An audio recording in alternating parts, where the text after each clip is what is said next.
The opinions expressed on this show do not necessarily reflect those of the Barbers Chat Network, our great partners at H&B Media, or any of our media peers. We're just five idiots who love sports and love to talk shit. If you're offended easily, then this show isn't for you. And for those of you who aren't offended easily, sit back, relax, and enjoy the show. Remember, it's only entertainment.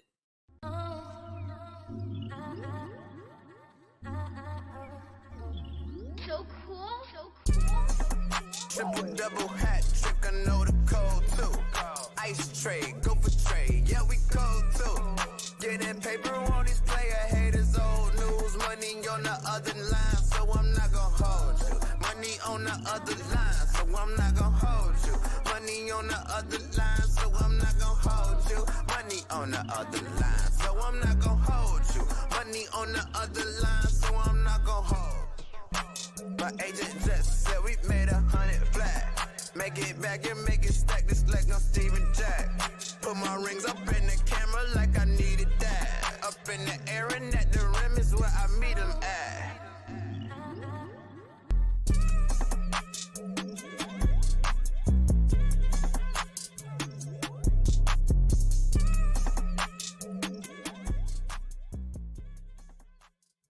Before we start the show, we want to thank our sponsors, Pillars.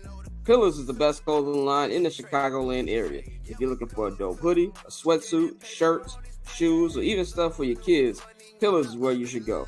You can visit any of their 4 store locations in the Chicagoland area or visit pillarsclub.co and order online. Ladies and gentlemen, welcome back to another edition of I'm Not Gonna Hold You. I am your host, Scott Lewis. It is Monday, June 3rd, 2024. We are here live, man. We got a lot of stuff to talk about. NBA Finals is kicking off on Thursday. We're gonna be previewing a whole bunch of stuff. We're gonna talk about some hard knock stuff later on in the show. And we also got a special guest we're going to bring in just one moment. But you can follow me on all social media platforms at Barbers Chat Scott. You can follow the Barbers Chat Network on all social media platforms at Barbers Chat Net. Subscribe to our Patreon, patreon.com/Barbers Chat Network. So you can get all of the exclusive content from the show. You can get early 79th and Hallis episodes. You can get me and Dante's Entourage Review podcast. We breaking down all 8 seasons and the movie in honor of the 20th year anniversary of that show. And of course, Summer Sessions. We actually dropped an episode last week. We went 2 months without dropping nothing. We actually dropped the episode last week. So check all that out. You can follow H&B Media at H&B Media TV on Twitter and at H&B Media on Instagram, man. And of course, get in tune with our sponsors, Pillars. You can go to pillarsclub.co or you can go to their Instagram, Pillars_club, or go to any of their 3 locations in the Chicagoland area. It's one in the West Loop over there on Madison, one in Orland Park Mall, and also one in Chicago Ridge. So get in tune with everything they've got going on today. We've got no Courtney today. I think she's mourning her Dallas Stars being out, so she'll be back on Friday. Mikey is doing Mikey things, but Mikey will be back next week. The homie Pavi will join us later in the show. The homie Damien will join us later in the show. But we're going to bring in Bang and Dante real quick before we bring in our guests. How y'all niggas doing, man? I'm decent, bro. Fine. How you start the show with a fine? I'm about to say, Bang definitely got to pay the $5, but I'm solid. I already cash apped you, fam. I already cash app another one, bro. Cash app you a goddamn thing after that. I'm gonna say, as president, I'm vetoing all fines, nigga. I'm not paying nothing. Thank you. I am solid, bro. I'm good. It's another beautiful day. Yeah, solid Monday. They finally turned the water off. You feel me? You know, so we doing good. Oh shit, yeah. Okay, shout out Atlanta.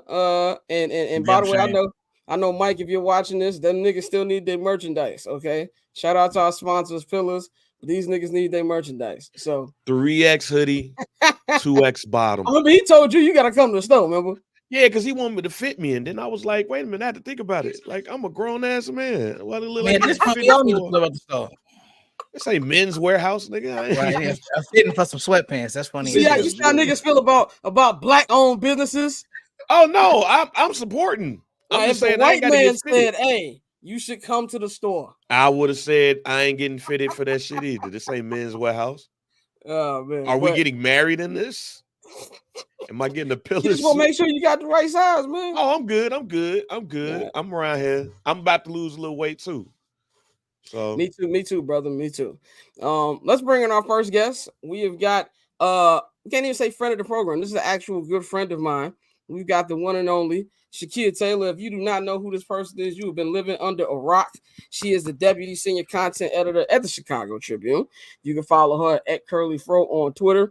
Get in tune with everything she goes about, man. She goes from, basketball coverage, specializes in baseball, football. If you are a Michigan fan, turn this off right now because she's full Ohio State all day, every day. Relax. That's not a back. So, Shakeia, it is great to have you on the show. I haven't had you on here in a couple of years, but I'm glad to have you on, even though I hit you up super last minute. But how are you feeling today? I'm good. It's always nice to be invited back after a couple of years. Well, it definitely good. Couple of years. It's been years. It's been a couple of years. This was before I brought y'all niggas on here. Bang. He was like, I know all these other people. I was on the first episode, but wait a minute, I was on the first episode. You were on the first episode. I didn't appear on here until it's the cast of thousands. So I feel you. It's discrimination. I don't know what you and I have in common that he's discriminating against us with, but we don't go with that. Yeah. I forgot Bang was on the first episode. It was you and Jerry. Yeah, I'm gonna say I didn't get on here until you put me to work. So it is what it is. But we just glad to be here. Typical black person. Come over here. I got some work for you to do. We came with the idea, we fed the idea of doing Hard Knocks Patreon episodes, and these niggas, I gotta do more work. No, I said I'm down for that. Well, it was Dante and Mikey. I'm the only one on East Coast time, so I mean, and Mikey be the episodes in. And Mikey be taking Kyrie PTO, and he didn't want to do it. But anyway, let's just get right into it. Shakeia, I hit you up because it has been since the WNBA season started about a month ago. The discourse, not just on social media, which we know is crazy all the time, or in the words of Bang, fuck Twitter. Don't be arguing with people on Twitter. Actually, both of y'all told me stop arguing people with 300 followers, which it's a battle. Today, I beat that battle on my Instagram. People call me my Kyrie. I said we stopped treating Kyrie like he beat cancer. So shout out to y'all for my strength. But it's been a lot of wild discourse. I kind of feel hit its peak today at the Death Star of ESPN with Stephen A. Smith and Shannon Sharpe. Now, I watched the clip, but I went and watched the whole full segment, which was about 30 minutes long. And it just really felt like him and Shannon was super defensive and didn't really let Monica McNutt say what she needed to say, to the point where it got a little disrespectful for me, when they were always, speaking over her. And even the part where Shannon was like, well, what does this mean? What does that mean? Like talking to her like she's like 5 years old. And then we got Pat McAfee, which, I don't know. We can't really expect much from Pat McAfee. I think it was more of him calling Caitlin Clark a white bitch, which was more kind of wild, more than what he was saying. White people ain't racist, which is, we don't even have to go into how. Be mindful, this is the second time in 2 weeks. Second time. He said the same thing last week. So if you look at like the discourse over, I feel like at this point, you got both sides where some are going to the extreme. You got some who think that Caitlin should be treated differently because she's the number one pick, which is asinine. This is professional sports. You got some people who want to ignore the race factor in this. You got some people who act like Caitlin is just getting held because she is white, not because she's a great basketball player. But I think at the core of this, and you correct me if I'm wrong, I feel like the WNBA is being fully introduced into the world of sports entertainment where everything is extreme. And like I was telling Bang in the pre-show meeting, in a couple minutes, we're going to be arguing about two 25-year-olds and Luka Doncic and Jason Tatum, whose career is going to be over in 2 weeks. So I feel like everything's extreme, and you got some people who just want it to be given the proper respect, and some that just feels like it needs to be shown favoritism. What's your personal opinion on everything that's been going on and just how this sport has been covered? Wow, that's a loaded question. That's a super loaded question. Yeah, I did do a lot. There's a lot happening. So I'm going to try to go, I guess, piece by piece. And I think with all of the topics you mentioned, that we have to stop looking at it as sort of a binary. We can't keep looking at it as this is true, so this cannot be true. When in fact, a lot of the things that you mentioned are true. A lot of the things you mentioned are true. For example, just because someone is talking about the league does not mean they're covering the league, right? And that seems to be a really big misconception. Tarika Foster Bradley, who was formerly on ESPN and is now on CBS Sports, she tweeted about this earlier. Her Twitter is at She Knows Sports for anyone who's interested in looking. And she talked about how just having a conversation about the WNBA does not mean you're covering it. And the reason why I mention that is because people like Stephen A. and Shannon and even Pat McAfee, they really believe because they are having these conversations that they are covering the league. That's not true. They are contributing to the discourse more than anything, right? And with that discourse, we have one side who is Caitlin Clark can do no wrong. The current players should be grateful for her existence. She is bringing all of this great stuff into the league. And then on the other side, you have people who've been around for a long time. The WNBA is not a new league. It's not a baby league. It's been around for 27 years, which means it's been around for all of us here a good majority of our lifetimes at this point. And right now, older fans or current fans, or however you want to describe them, longtime fans, dedicated fans, they're pushing back against a lot of the narratives that are coming out from newer people to the space, right? Like newer people are bringing in a lot of negativity, but I am not absolving previous fans of their role in all of the mess too, because all of the fighting, all of the arguing, all of the back and forth, on the one hand, I get it, but also at what point do you get tired? So I think this is an issue of like everybody is way loud. Some people are wrong, some people are right, but we can't really get through because of all the noise. And with Stephen A today, it almost seemed like he was kind of taking credit a little bit. Did anyone else? In peak Stephen A fashion. Yeah, like almost felt like he was trying to take credit. And I think people are obviously going to take issue with that. I also think we can't paint a league of more than 100 grown women with broad strokes. We can't say what they feel. We can't say what they think. We don't know. We don't know. I would imagine that there is some level of resentment as it pertains to Caitlin Clark.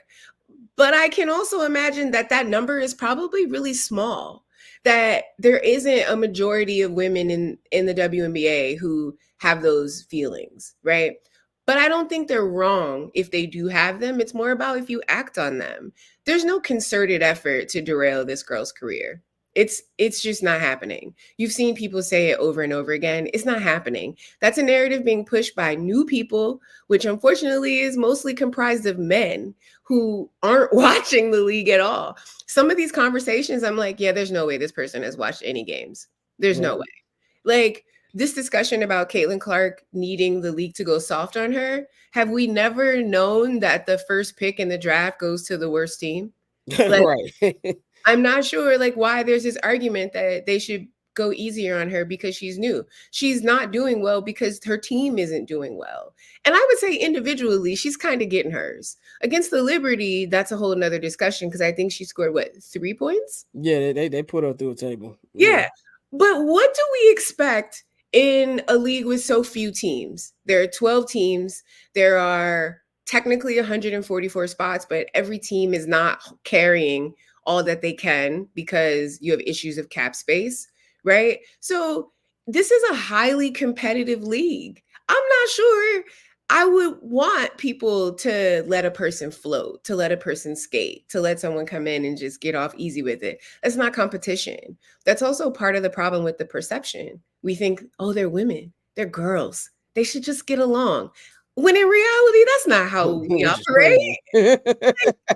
That's not how we operate at all. So that's an insane take. for any human, we're all people. We're all going to have beef. There's always going to be a little bit of jealousy or an undercurrent of this person is getting something that I should have, or, this new person is getting all the attention. That's always going to be there. It happens in the NBA and no one cares. In fact, I've seen many people call the NBA soft. Now the WNBA is giving you that physicality, those beefs, that trash talk, all of that. And people are like, no, not the girls. Not the women. No, act sir. like ladies. Yeah. And I think that's a problem. These are competitors. And Caitlin Clark hasn't said a word about it. So why are people speaking up for her so fiercely? Yeah. Go ahead, man. You kind of took the flair of the question that I was about to ask, so I'm gonna switch it. It feels like to me that aggression in women's sports is not being tolerated in this. Now, you correct me if I'm wrong, but it feels like to me that the majority of the women that I hear talk about this say, "Hey, just let us play. You're gonna get physicality in the game. You're gonna the women are aggressive, along with the fundamentals. And yes, we're women, but we're still gonna give you that." And it reminds me of one of my favorite movies of all time, A League of Their Own, Mhm. to where the women wanted just to play baseball, but now you got to wear skirts and you want them to be prissy and all of this stuff. So, how does the WNBA as a company really get away or promote the women as just being basketball players, not women basketball players, but basketball players, and really introduce the sport to people who just want to see a quality sport? I think that's a great question. I think that is an incredible question. I think that's actually what the league is trying to figure out right now, right? Is how do we promote these players as hoopers? These are ballers, right? They're women, absolutely, but they're hoopers. And they play such a pure, under the basket game that it would be in the league's best interest for the promotion to be of the game. I've seen so many men who I have known for years who have never watched the WNBA. And keep in mind, the WNBA started in 1997. So that's a long time for grown men to have never watched a sport. Right. And the reason why they don't watch the sport is because it's women. It has absolutely nothing to do with the play on the court. And I think that is key is we need to make the conversations be about basketball. But that's really really hard right now. It's super hard in this current climate. You have what did Pat McAfee call Caitlin Clark? A cash cow, right? So everyone is focused on the money. Everyone is focused on the brand deals. Everyone is focused on the exposure. All of these conversations we're having are not about basketball. And I think that is what the league needs to get back to. But how? I really couldn't tell you. And I don't think they know themselves. I've written a few columns about this. I feel at least, again, my perspective, I can't speak for anyone else, that this got ahead of the W. They really weren't ready for what was coming. Anyone who's been watching, I've been at the Tribune for, it'll be 2 years next month. And so I've been covering Caitlin Clark and the WNBA and everything happening around women's basketball as a part of my job for the last 2 years. I was in Dallas for the women's Final Four last year. So I saw this kind of percolating. I saw this coming. And I don't think the league was ready. I don't think they were ready, not from a PR perspective, not from a television perspective, not from a streaming perspective. So we're looking at a league who got everything they wanted faster than they expected, and they don't know what to do with it. Right now, all you can do is say, pay attention to the hoop, but all the other stories are just going to drown it out. No, yeah, definitely. I got my question is twofold. It's a little more positive, but real quick, just talk about how the city has really embraced Angel Reese and the fact that, even though Cardozo was picked first, Angel Reese has really been, the superstar. She's the one that, we know when the W didn't stream their first preseason game, you had I forgot the number, but it was a lot of people just watching on the Instagram stream. Just the way she attracts people and the way that the city has really embraced Angel. What has that been like actually being in the city? It's actually been really cool. It's been really cool. The thing about, I think, the situation with Angel Reese and the Chicago Sky is the situation was great for both sides. She is in a place that would embrace that dog mentality, that would embrace that I'm a baddie and a hooper, right? Like Chicagoans have this special, and I mean that in a positive way, y'all, this special way of just saying, this is who I am, right? This is who I am. You're going to like it or I don't care. And I think she embraces that hard body, blue collar, Chicago mentality of we go to work and we look fly and we do it all at the same time. It's an incredible thing to watch. But not only that is I feel with the exception of Candace Parker, the Sky didn't have a star. I think having a star to cling to, having a star creates culture around the team. Having a star creates, an environment fans want to be a part of. And so I think she's perfect for where she is. And to take your question a step further, if you don't mind, I think we're kind of in like a young Black star in Chicago moment right now. And I think it's going to have a great impact, not just economically, but socially. Because I'm not going to lie, y'all, I got invited to a Sky Watch party. And I was like, word? We doing Sky We doing Watch that now? parties? We doing rooftop parties for the sky? So I think what they're bringing, Angel and Caleb Williams and Rome and right, like you're just getting this young energy in the city. And like, who doesn't like young fly Black kids? Like that's truly what it is. They bring in money, they bring in eyes. I also think with Angel, because of the supposed Magic Bird rivalry everyone is trying to create with her and Caitlyn, people miss that she was already a star. She didn't really need that rivalry. She didn't really need that moment of like shit talking to elevate her. She was already on the way. This girl she looks like a model. She's done everything big. Is that not the Chicago way? She's doing everything big. And she embraces it too. And Like, she embraces it. and the city embraces her. Role. Yeah, and like even seeing like even something as small as popping up to the concerts. Like G Herbo was like, "Yo, bring her backstage," and just like the support that they're getting already. Like the first game, of course, Dwayne Wade owns the team. They should have spelled his name right. As my mom always says, though, that's not how you spell Dwayne. But anyway, Dewani. Well, yeah. So Dwayne Wade, like you said, Caleb and Rome, Keenan Allen coming out and showing love. I feel like when it comes to certain athletes that kind of just like embody a city, I know of a city, maybe New York, that would have embraced her the way that Chicago does. There's a benefit to being in the third largest market in the country. I don't think people want to talk about it. We are the not New York, not LA, still a big city, still a good time, flights everywhere, access to everything. Like she couldn't pop in and out of a lot of these WNBA cities the way she can Chicago, right? Like having these direct flights everywhere. Simone Biles talked about it when, I don't have a connecting flight anymore. I'd have to drive to Milwaukee. It's a big deal when you're young and being in a metro area. I also think what Angel brings to the Sky is a show of sisterhood, right? We've seen so much transition on that team. We've seen the last two players from the championship team are Diamond DeShields and Dana Evans. And Diamond DeShields is, not from Chicago, though, her family has ties here through baseball. And then Dana Evans is from Gary, which is as close as you can get to being from Chicago on that team. But somehow Angel, someone from Baltimore, came in and is taking the team with her everywhere. So that's also someone who's using their stardom as a platform for others. And I think that's huge. It's getting overlooked and people calling her this, that, and the third. But come on, she had half the team at the Meg Thee Stallion concert on stage while wearing a Barack Obama t-shirt. Like that's just embracing the city. Yeah.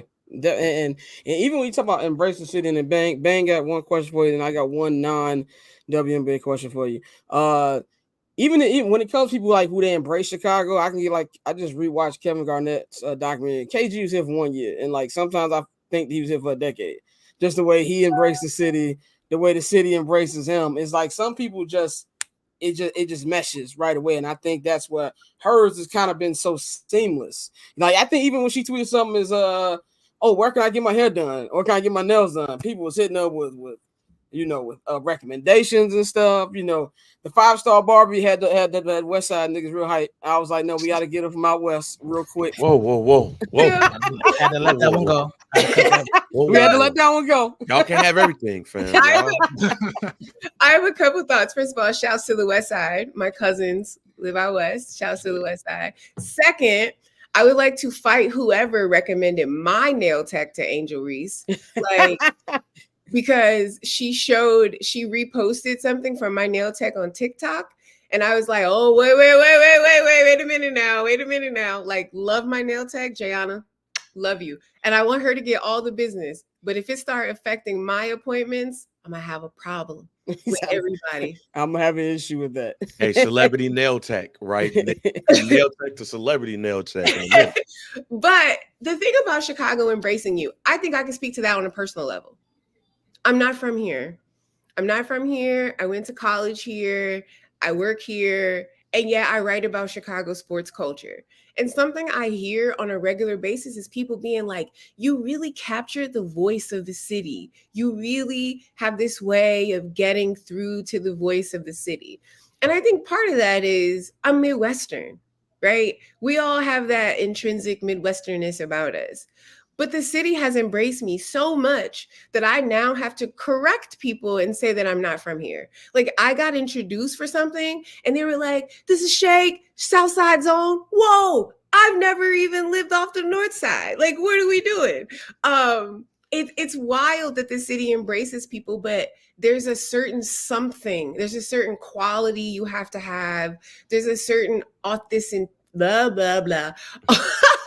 Authenticity that you have to have for people to want to mess with you here. People in Chicago like real, whatever that means. It doesn't mean that you're out here projecting some image. You may make a mistake. You got to own that mistake. Like, I think that's what I love about here. And that's what people have embraced about me. I don't claim to know everything. I let the city speak. And I try to be the person documenting and transcribing instead of speaking for everyone. Amen. And we appreciate that. Now, speaking of coverage, though, I think that today was important for many different reasons when it comes to, the talk around the WNBA. And it's not just about the coverage or the conversation, heated conversation between Stephen A. Smith, Shannon Sharp, and Monica McNutt. But it was also Pat McAfee. And we mentioned that briefly a little bit, that Pat McAfee, I think that Pat McAfee meant no ill will. I've heard many of white people use that term. I had an ex-girlfriend who used that term, and I said, don't use that term loosely around us. Are we talking about the B word? Yes. Okay. And I know that some can use that term loosely, and if you watch the whole segment, it definitely meant well, but I felt uncomfortable just off of the fact of the terminology that he used. And I don't think, especially in this setting, you should be using that term. But it also brings a bigger concern to me about the way that the league is covered by men in general.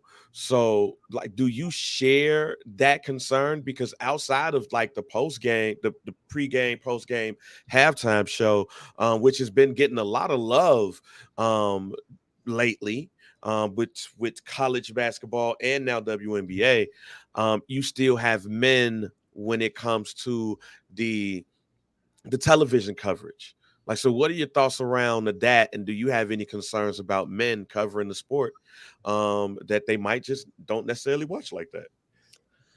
I have a couple thoughts. First, I want to start with language is important, right? The way we speak, the way we write about things, about others, about sensitive issues, it all matters.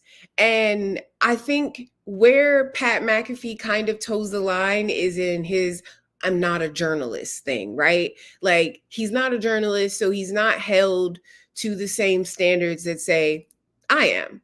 However, he should be to a certain degree. I think when you're in a media space, the way we speak about people, no matter what our role is important. Whether you're an influencer, a journalist, a content creator, we just don't call people the B word, whether it's affectionate or not.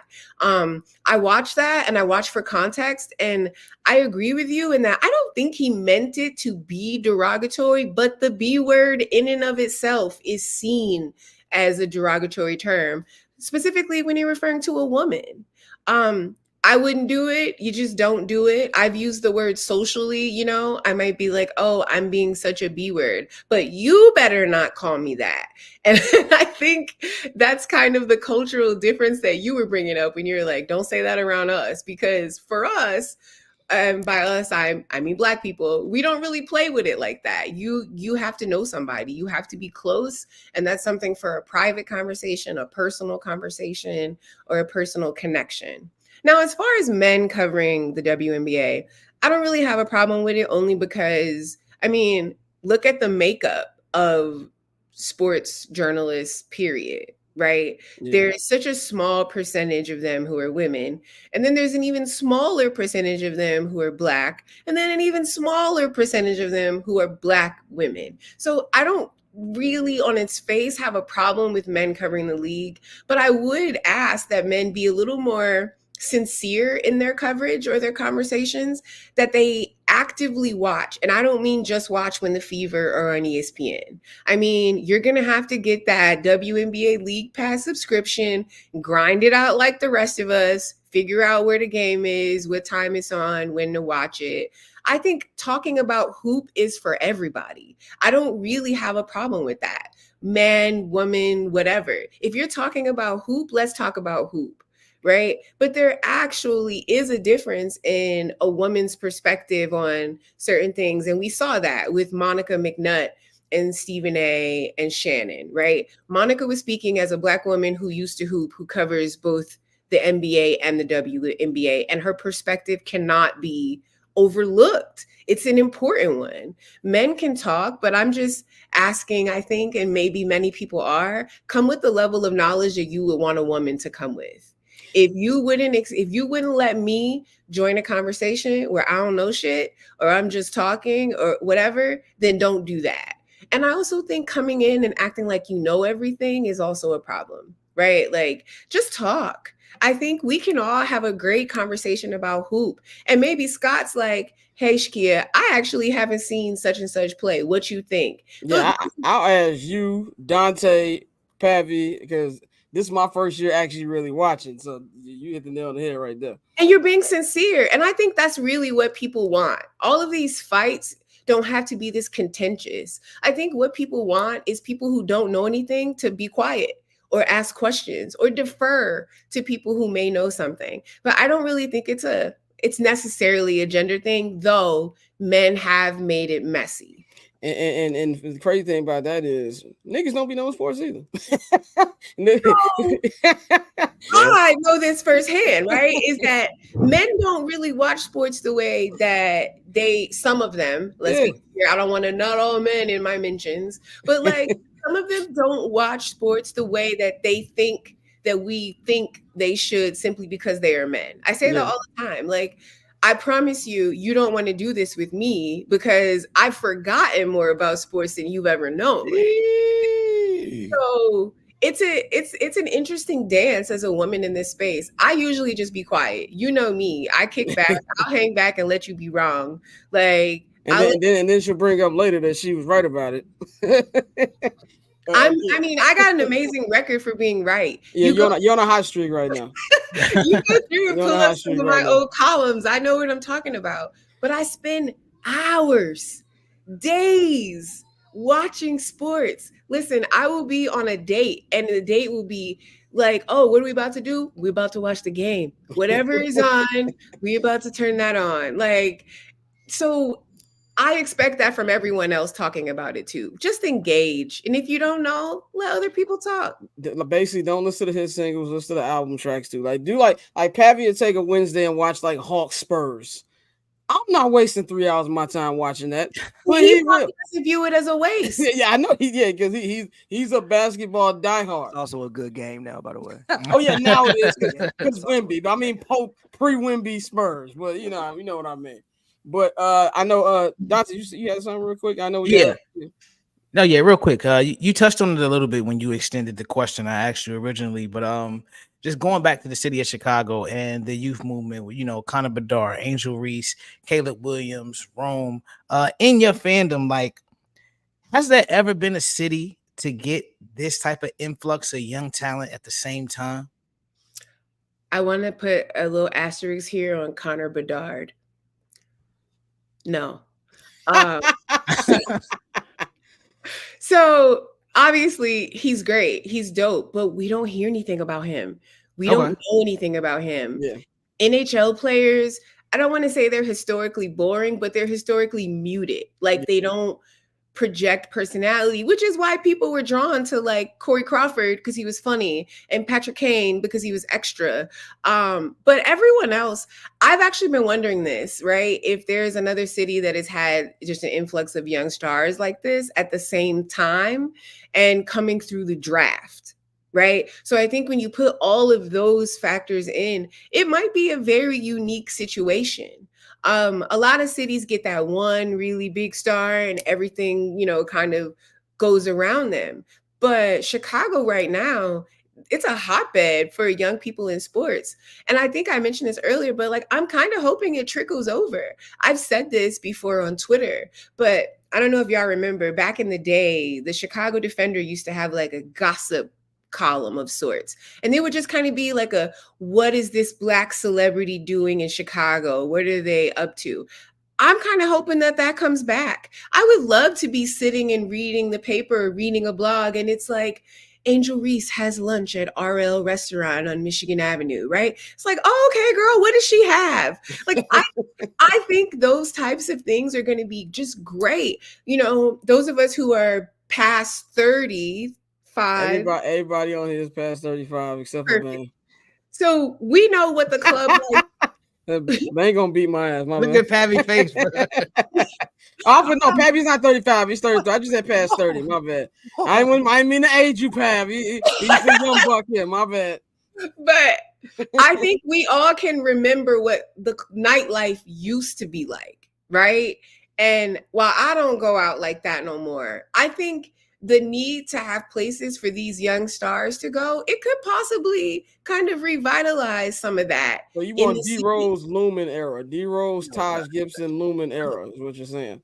I mean, I don't want it, but I think the youth deserve it. I think the youth deserve a concert where their favorite basketball player might be throwing up gang signs.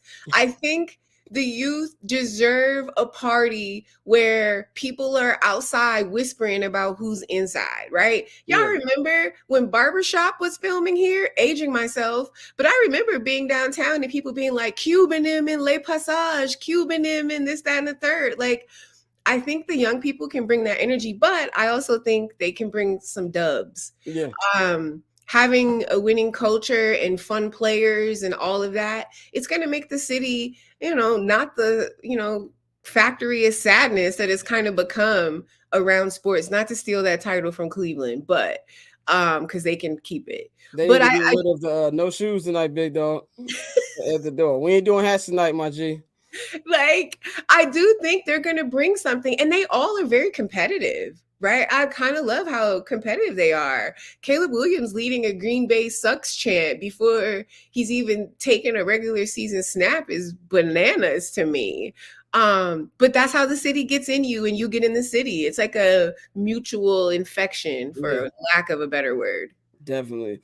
Last question for you, and we get you about this has nothing to do with what we just talked about for the last 30 minutes.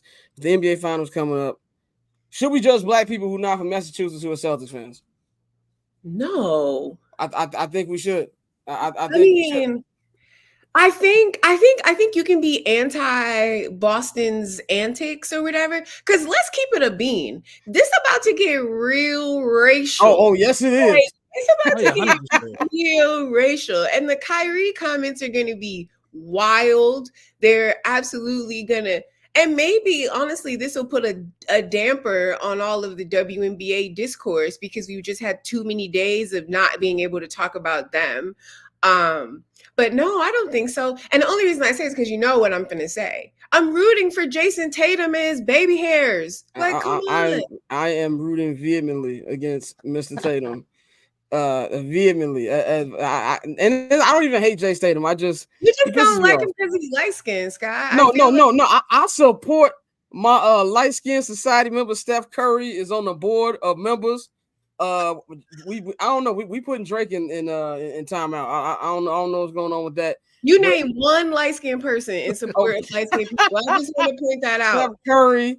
Yeah, you got me right there. I named one nigga. You thought about that. You got me right. I ain't got no answer for that. You got me right there. Oh, I don't even like Jamal Murray. I'm starting to get somewhere. You didn't like Jamal Murray. No, I'm talking about. I don't love Jamal Murray. Like, I'm not anti Jamal Murray like you are. Are you you gonna put your boy Pat in there? Or we doing the whole Twitter thing? He not all the way black. He's not all the way black, but it's all. I'm fucking with Pat, man. I'm fucking with Pat. I know I am. We need to do a deep dive episode on that one day. But I only say that because when I think of Celtic fans, I still think of Boston. I think about the 80s. I think about I saw a lady with a Celtic fit on there when I was doing my walk in the morning, and I wanted to ask her, "Do you hate Magic Johnson?" Like that was the first thing that came to my mind. Like, did she look old enough to even she did about Magic Johnson? She did. That was an old school Celtic warm up she had on. That wasn't. What if she just liked it? What if she saw it at like the Salvation I Army? would have thought that, but everything else was green. Whole fit was green. Okay, but she was black, right? Yeah. You know how we dress. Yeah, but whole fit super green going out. Like, I don't know. It had me thinking about it. So I mean, I don't have a problem with people rooting for Boston in this. I mean, outside of this, however many thousands of people just heard me say that, I ain't really gonna be saying it too much. But I wouldn't mind if Jason Tatum and his baby hairs was named a winner later. But I also wouldn't mind Kyrie. Like, I watch Kyrie in Cleveland, and I think he's such a great person when he's quiet. And right now, he ain't talking; he hooping. Thank you. That's all I said. Kyrie didn't cure cancer. He just learned how to shut up. That's what I said. And I got people calling me up in my Instagram comments. But like I said, thank you for joining us. G, I'm glad to have you on. We got to have you back on again. Let them know everything you got to anything. I know you send me articles all the time. I check them out. But let them know anything latest that you got that you want people to check out. You don't be reading. I don't be reading. Thanks for having me. I've enjoyed being on. I've enjoyed looking at my little square. I look super cute today. I can be found on Twitter at curlyfro. I know before someone messages me, I no longer have a curly afro, but I'm not changing the name. I can be found on Instagram at a little bit of dope. It is all spelled out, all correctly. Feel free to tweet me. Don't send me IG DMs. You heard that? You heard it right. Do not send IG DMs. But I'm gonna holler at you, G. Thank you. Bye, everyone. All right. Pat Vito, what's going on, brother? Man, can I comment on the? Yes, go ahead. We had you waiting for a long time, so go ahead. So I think the Celtics thing depends on how old you are, right? If you are damn near my age and above, and you a Celtics fan and you black and you not from Boston, I have questions about your character. Exactly. But if you like 28, your first memories of basketball might have really been the big three Celtics. And if that's the case, I respect it. Because the big three, like for instance, my dad, right? I was like, yo, I want the Celtics win just because, like, yo, we gotta stop this European shit, bro. We got 3 of the last 4 champions to be led by a fucking European. We got to get the sport back from each other. So like that's the only reason why I want the Celtics to win, because we got to get the sport back. But like my dad, no, he hates the Celtics because like the Celtics symbolize fucking white privilege and white supremacy throughout the really, I mean, it's actually unfortunate because the Celtics had, like, I think if I'm not mistaken, the first black NBA player, I think if I'm not mistaken, and then they had Bill Russell, the first black coach. But for whatever reason, throughout the 80s, because of Larry Bird Magic, they just symbolize, whiteness. But yeah, if you older, if you my age or older and you root for the Celtics and you black and you not from Boston, I question your character. But if you are younger, like I said, if you 28, your first memories of basketball might actually be the big three Celtics with KG, Paul Pierce, Ray, Rondo. So I'm not mad if that's your team because that was the first thing that you saw. So yeah, I was just taught to hate the Celtics, and that's pretty much where I got from. I was a big KG fan. I was one of the few niggas who were actually Paul Pierce fans, but I just could not root for the Celtics. Now, did they have something to do with my boy Kobe playing against him in the finals? Yes, it had a lot to do with him. I was actually with Pav on Game 7 in 2010. I thouhad it was gonna be over for them niggas.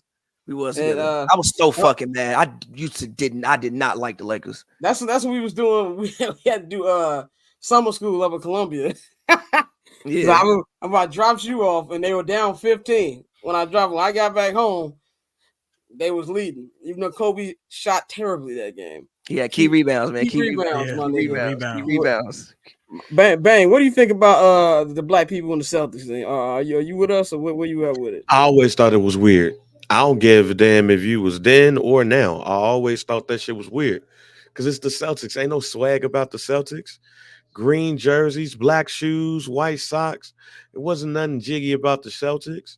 They always seemed like a whole bunch of Rudies to me.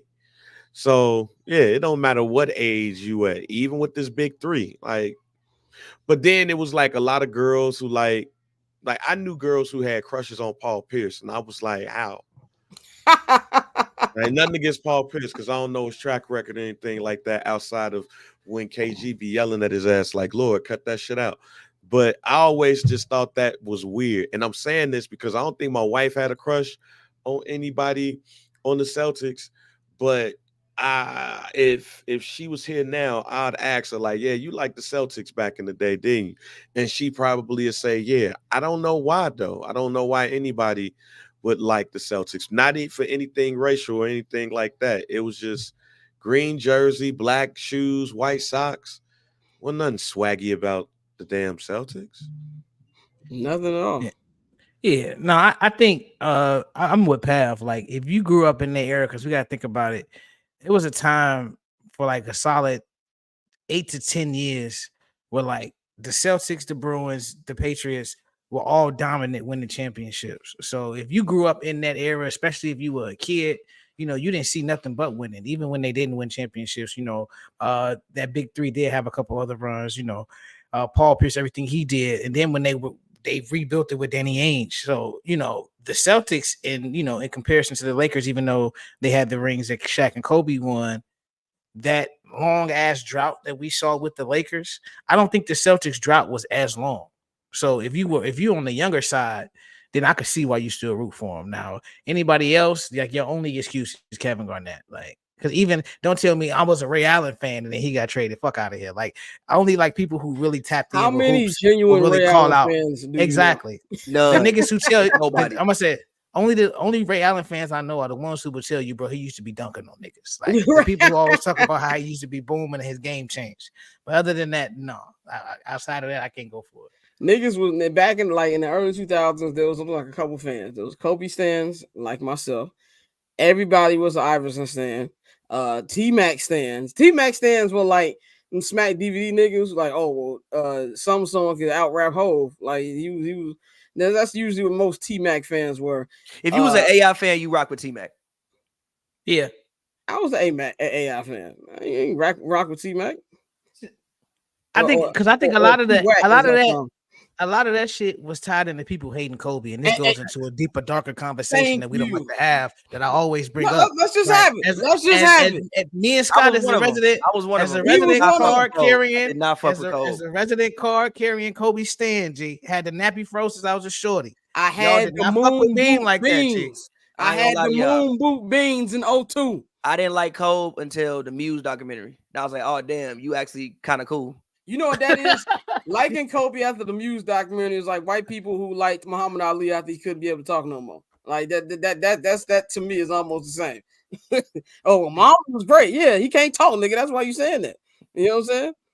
So, you know what I'm saying? Bang, you gotta go be Bang. Oh, Bang gotta be Bang Wom's man real quick. He'll be back. Yeah, that's really what it came down to. Like, some people were just not Kobe fans. How many battles I had at lunch tables? Having to argue about Kobe. Like, when Kobe won number 4, I felt like I won that championship. Like, it felt like a big weight. You said who? When Derek Fisher hit that 3, I was so fucking mad, bro. I was so mad, bro. Niggas thought Rayford Alston. Mad, G. He said Celtics have had more black stars than the Lakers. That's not a. I'm pretty sure it's not a factual statement. Nah, it's about the same, honestly. Okay, but yeah. Go ahead. I'm trying to count them out, like, out loud, like when we say stars. Like, obviously, who the star? Bill Russell, JoJo White, Bill Russell, Sam Jones. Yeah, Sam One- Jones. What's Microwave? What's the nigga name? Wasn't he on there? Microwave's Nah, on he the wasn't on Pistons, there. my nigga. Dennis That was Johnson. Pistons. I think about Dennis Johnson. Dennis Johnson. Dennis Johnson. Do we Dennis want to put Johnson. Cedric Maxwell as a star? Yeah, he's beloved in Boston. He's not a Cornbread. star, but yeah, He's a Cornbread. personality, He's like a on like player. some Joakim Noah Chicago type shit. Cornbread. Robert Parrish. Robert Chief, Parrish. That's 6. Obviously, Paul Pierce, Ray Allen, KG, Rondo, Tatum, Brown. Fucking like this. Honestly, about the same, low key. Okay, so what we name about 12? We named like 12 people. Yeah. Okay, let's go to the Lakers. We gonna disrespect Isaiah Thomas like that? He wasn't on the. I'm joking, nigga. No, Isaiah Thomas okay, was on the okay. Celtics, nigga. Hey, we Lil forgot about Isaiah. Twan. We Lil forgot Isaiah. about Twan. Oh yeah. Oh shit. Antoine Walker. Lakers, you got to go. Elgin Baylor. Casey Jones, that's another one. Casey Jones, facts. Casey Jones, that's another Elgin Baylor. You got to go. Wilt Chamberlain. Norm Nixon. Paul Kareem. Wilkes, Magic, Kareem, Worthy, Kobe, Shaq, Bron. Lamar Odom. We go. All right, fuck Lamar Odom. We got a lot of country for Lamar. That's what I'm asking. Lamar We give him a lot of grace. That's what I'm Fuck asking. Yo, we do shoot Lamar Odom a lot of bells. I mean, Lamar. nigga said Casey Jones, bro. We can say Lamar. Like, Okay, come that's on. fair. Yeah. Okay, we gonna Yeah, say Casey yeah. Jones. Then you might as well throw Byron Scott up in there. Am I lying? Am I lying? Michael Cooper, Nick, Hall of Famer, Coop. Nick It's about the same. Nick the Quit. Nick, that's fine. Eddie Jones. ain't Eddie down Jones. cross for us Eddie not to bring Jones, him up. Eddie Jones. Yeah, it's about the same. Lakers maybe got like 2 or 3 more, but it's Okay, basically that's about the fair. same. But you know what levels it out? AD. You know what levels it out? The city of Boston. End of discussion. Let's go to our actual NBA Finals talk, man. First of all, the NBA, man, they have got to figure out this final scheduling better. There's no way that last night shouldn't have been game 1. Like, there needs to be something where if a series ends earlier, that you push it up a little bit. When did the Mavericks clinch? What, on Wednesday, was it? No, it's Thursday. Mavericks clinched on Thursday. My man said Marcus Smart. I don't think so. Are we counting Marcus Smart? Fab, we count. Okay, we'll throw Marcus Smart in there. All right, we'll give him that. So I became a Celtics fan in '82. Where are you from? Boston, my brother. Put that in the chat for me so we can figure that out. Yeah, we'll throw Marcus Smart in there. No disrespect to Marcus Smart, but so let's actually talk about. So when it comes to the scheduling, I feel like we shouldn't have to wait till Thursday. Like the fact that it's not like the Super Bowl. We have a week, but you got Super Bowl media hype train during the week. He said he's from New Jersey. I have a lot of questions about that, but we don't have time on the show. But I appreciate you for watching the show, William. We appreciate you for watching, my brother. Do you remember what the Nets was like in the 80s? That's a very good point. Like I feel him. That's a very good point. You know what? You're right. William, root for your Celtics, brother. You want to root for Buck Williams? Yeah. That was baby phone, Doc. It was over. You want to be a Buck Williams fan? Outside a Derek Coleman fan? Okay. Outside of Dr. J, who didn't even play did Dr. J actually play in New Jersey? I don't think he did. Okay. So Dr. J, he was gone by the 80s. I didn't know anybody on the Nets outside of Dr. J until Jason Kidd got there. No, you knew Drazen Petrovic. Yeah, Petrovic. You knew Drazen. When I was a kid, I didn't know the nigga. All I knew was Jason Williams before it became shoot. Let me get him. Before he became Horn stand. You Keith Van Horn stand. Hey, remember that Nets cover? Kerry Kittles, nigga. Like, Champs by 2001. Remember that cover? Champs by 2001. Michael Ray Richardson. Is before the drugs. Shout out Michael Ray Richardson though. when that nigga Jordan cooked the Nets in the first round, and then Jason Williams went on that podium and was like, he outside of my father and Bill Cosby, that's the only black man I love, or something like that. I was like, my nigga, like I know Bill Cosby was looked at differently in '97, but now that's wild. That's very wild. But anyway, shout out to everybody in the chat. But Kmart, I feel Kmart. Yeah, you know what's funny about Kmart? Was Kmart great, or do you like Kmart because he was Kmart? He was good, bro. He was good. I think he was good in this era. And he's one of those prospects. Remember, he broke his leg, so like, it It was one of those things where We it's like I gotta think do that definitely a deep dive hampered on the him a bit. 2000 draft one day. But The worst like I was draft saying, of all time. it's up there. It really is No, up there. no, it's the worst draft of all time. What was the draft with It's the Andrew Bogut draft, ain't it? Yeah, the Andrew Bogut draft. No, hell no. Deron Williams and Chris Paul was in that draft. Okay. No, that's true. the only one that's close is like the Bargnani draft, but you still had Brandon Roy that got picked. Like, no, the 2000 draft is the worst draft of all time. Okay, yeah, the best player is probably Jamal Crawford, Kate Martin, or Zadrunas Ilgauskas, or Kenyon Martin. That's your top three. That's terrible. That's god awful. But I wish there was a game today, but we gotta wait till Thursday. But let's just start with our. You said whole time. Hey, real talk. This draft might end up being it. This might end up being the worst draft ever. I'm saying Pav, been scouting too much for that. He ain't like that. He ain't like that. Pav can't name 5 prospects in this draft. Pav don't watch that much basketball. Yes, I can. Give me 5. Alexander Sky, Reed Shepard. This nigga got Wikipedia. BCR. Nah. I don't. Ronnie James. BCR, Rob Dillingham. I think it's the name Ron Holland. There you go, 5. I can name 5 people. That might be this week's IG reel. Name the participants in this year's draft. But read the chat. I bet you. Oh, okay. I wouldn't know that nigga if I saw that nigga across the street. Anyway, so when it comes, we've been talking about media coverage and stuff like that. So we're gonna have a typical first take question for y'all. Who needs the title more, Luka Doncic or Jason Tatum? Jason Tatum. No, if Boston don't win this year, bro, we gotta have some discussions. G, like, no, if Boston don't win this year, they are the Buffalo Bills of the NBA. They are the 90s Buffalo Bills of the NBA. G, they done been about.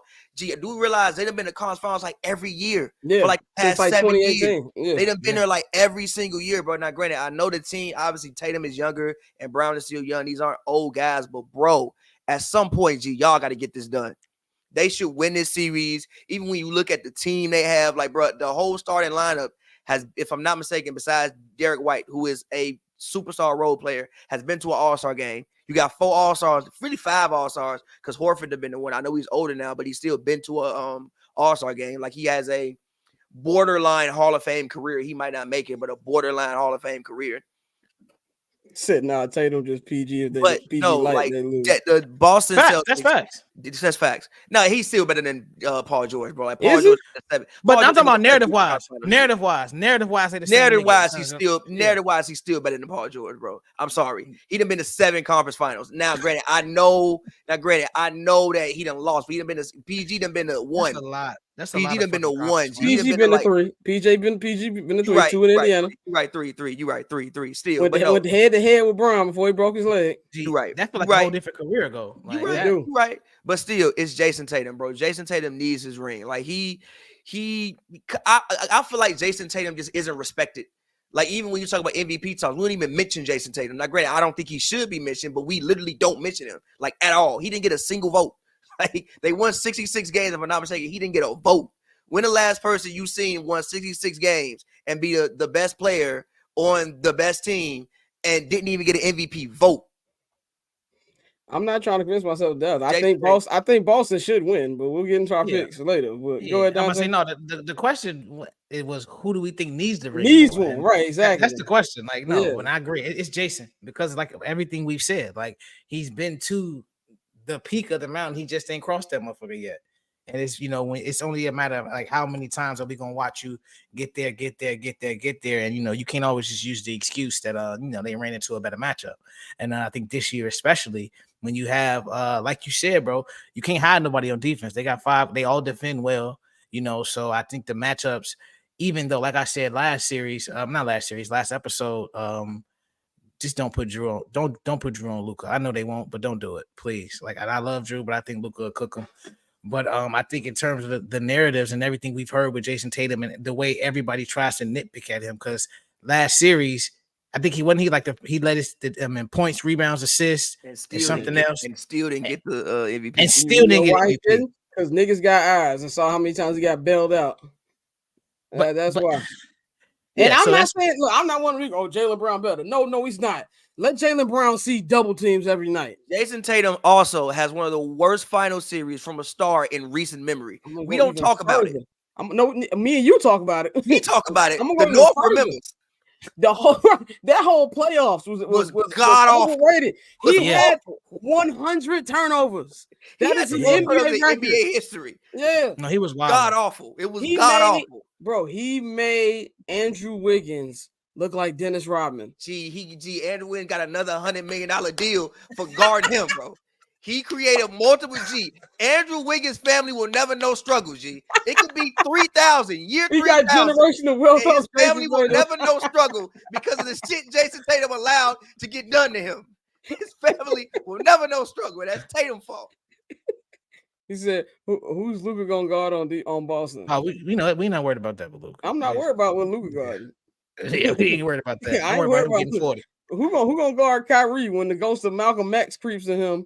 Like the Malcolm X. Malcolm X gonna be talking to him like the Green Goblin mask. He gonna wear them Air Moccasin 3s and light y'all ass up. Like, hey, is Kyrie gonna bring the incense back out? You know he is. He about to sage the shit out that bitch. Ancestors. It's like that scene in Black Panther. He gonna be talking to Dr. Umar in the other plane.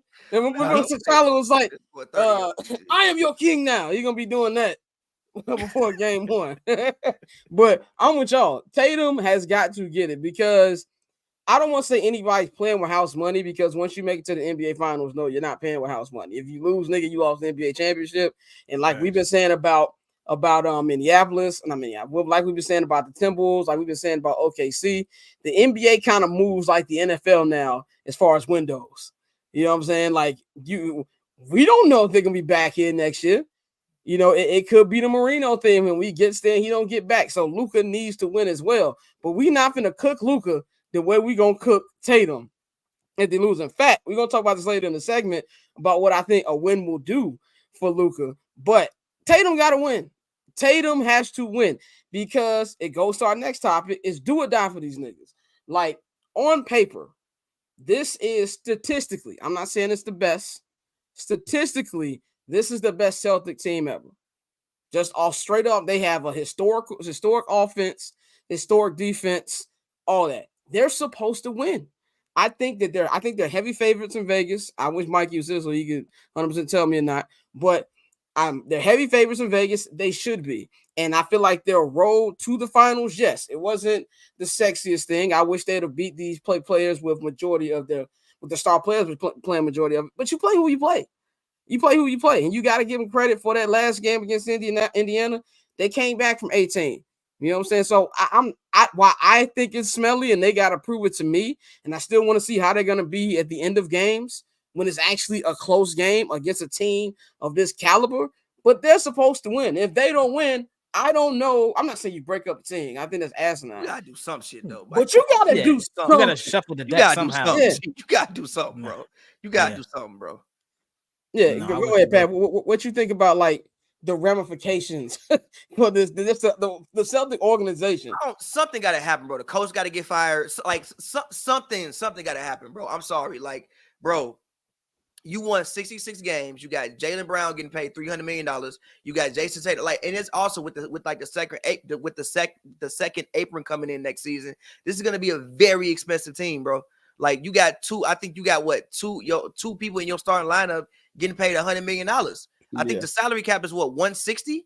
Oh, what Tatum's about to get paid is going to be generational. Yeah, they about to get their supermax. Yeah, so you got two people on basically supermaxes. So you got maybe 120 between two players and 50 million for the rest of the roster. And you just signed Holiday, if I'm not mistaken, for like 4 years, one something. Yeah, he got like a 130 deal or something like that. That's already like, bro, this is going to become a very, very expensive team.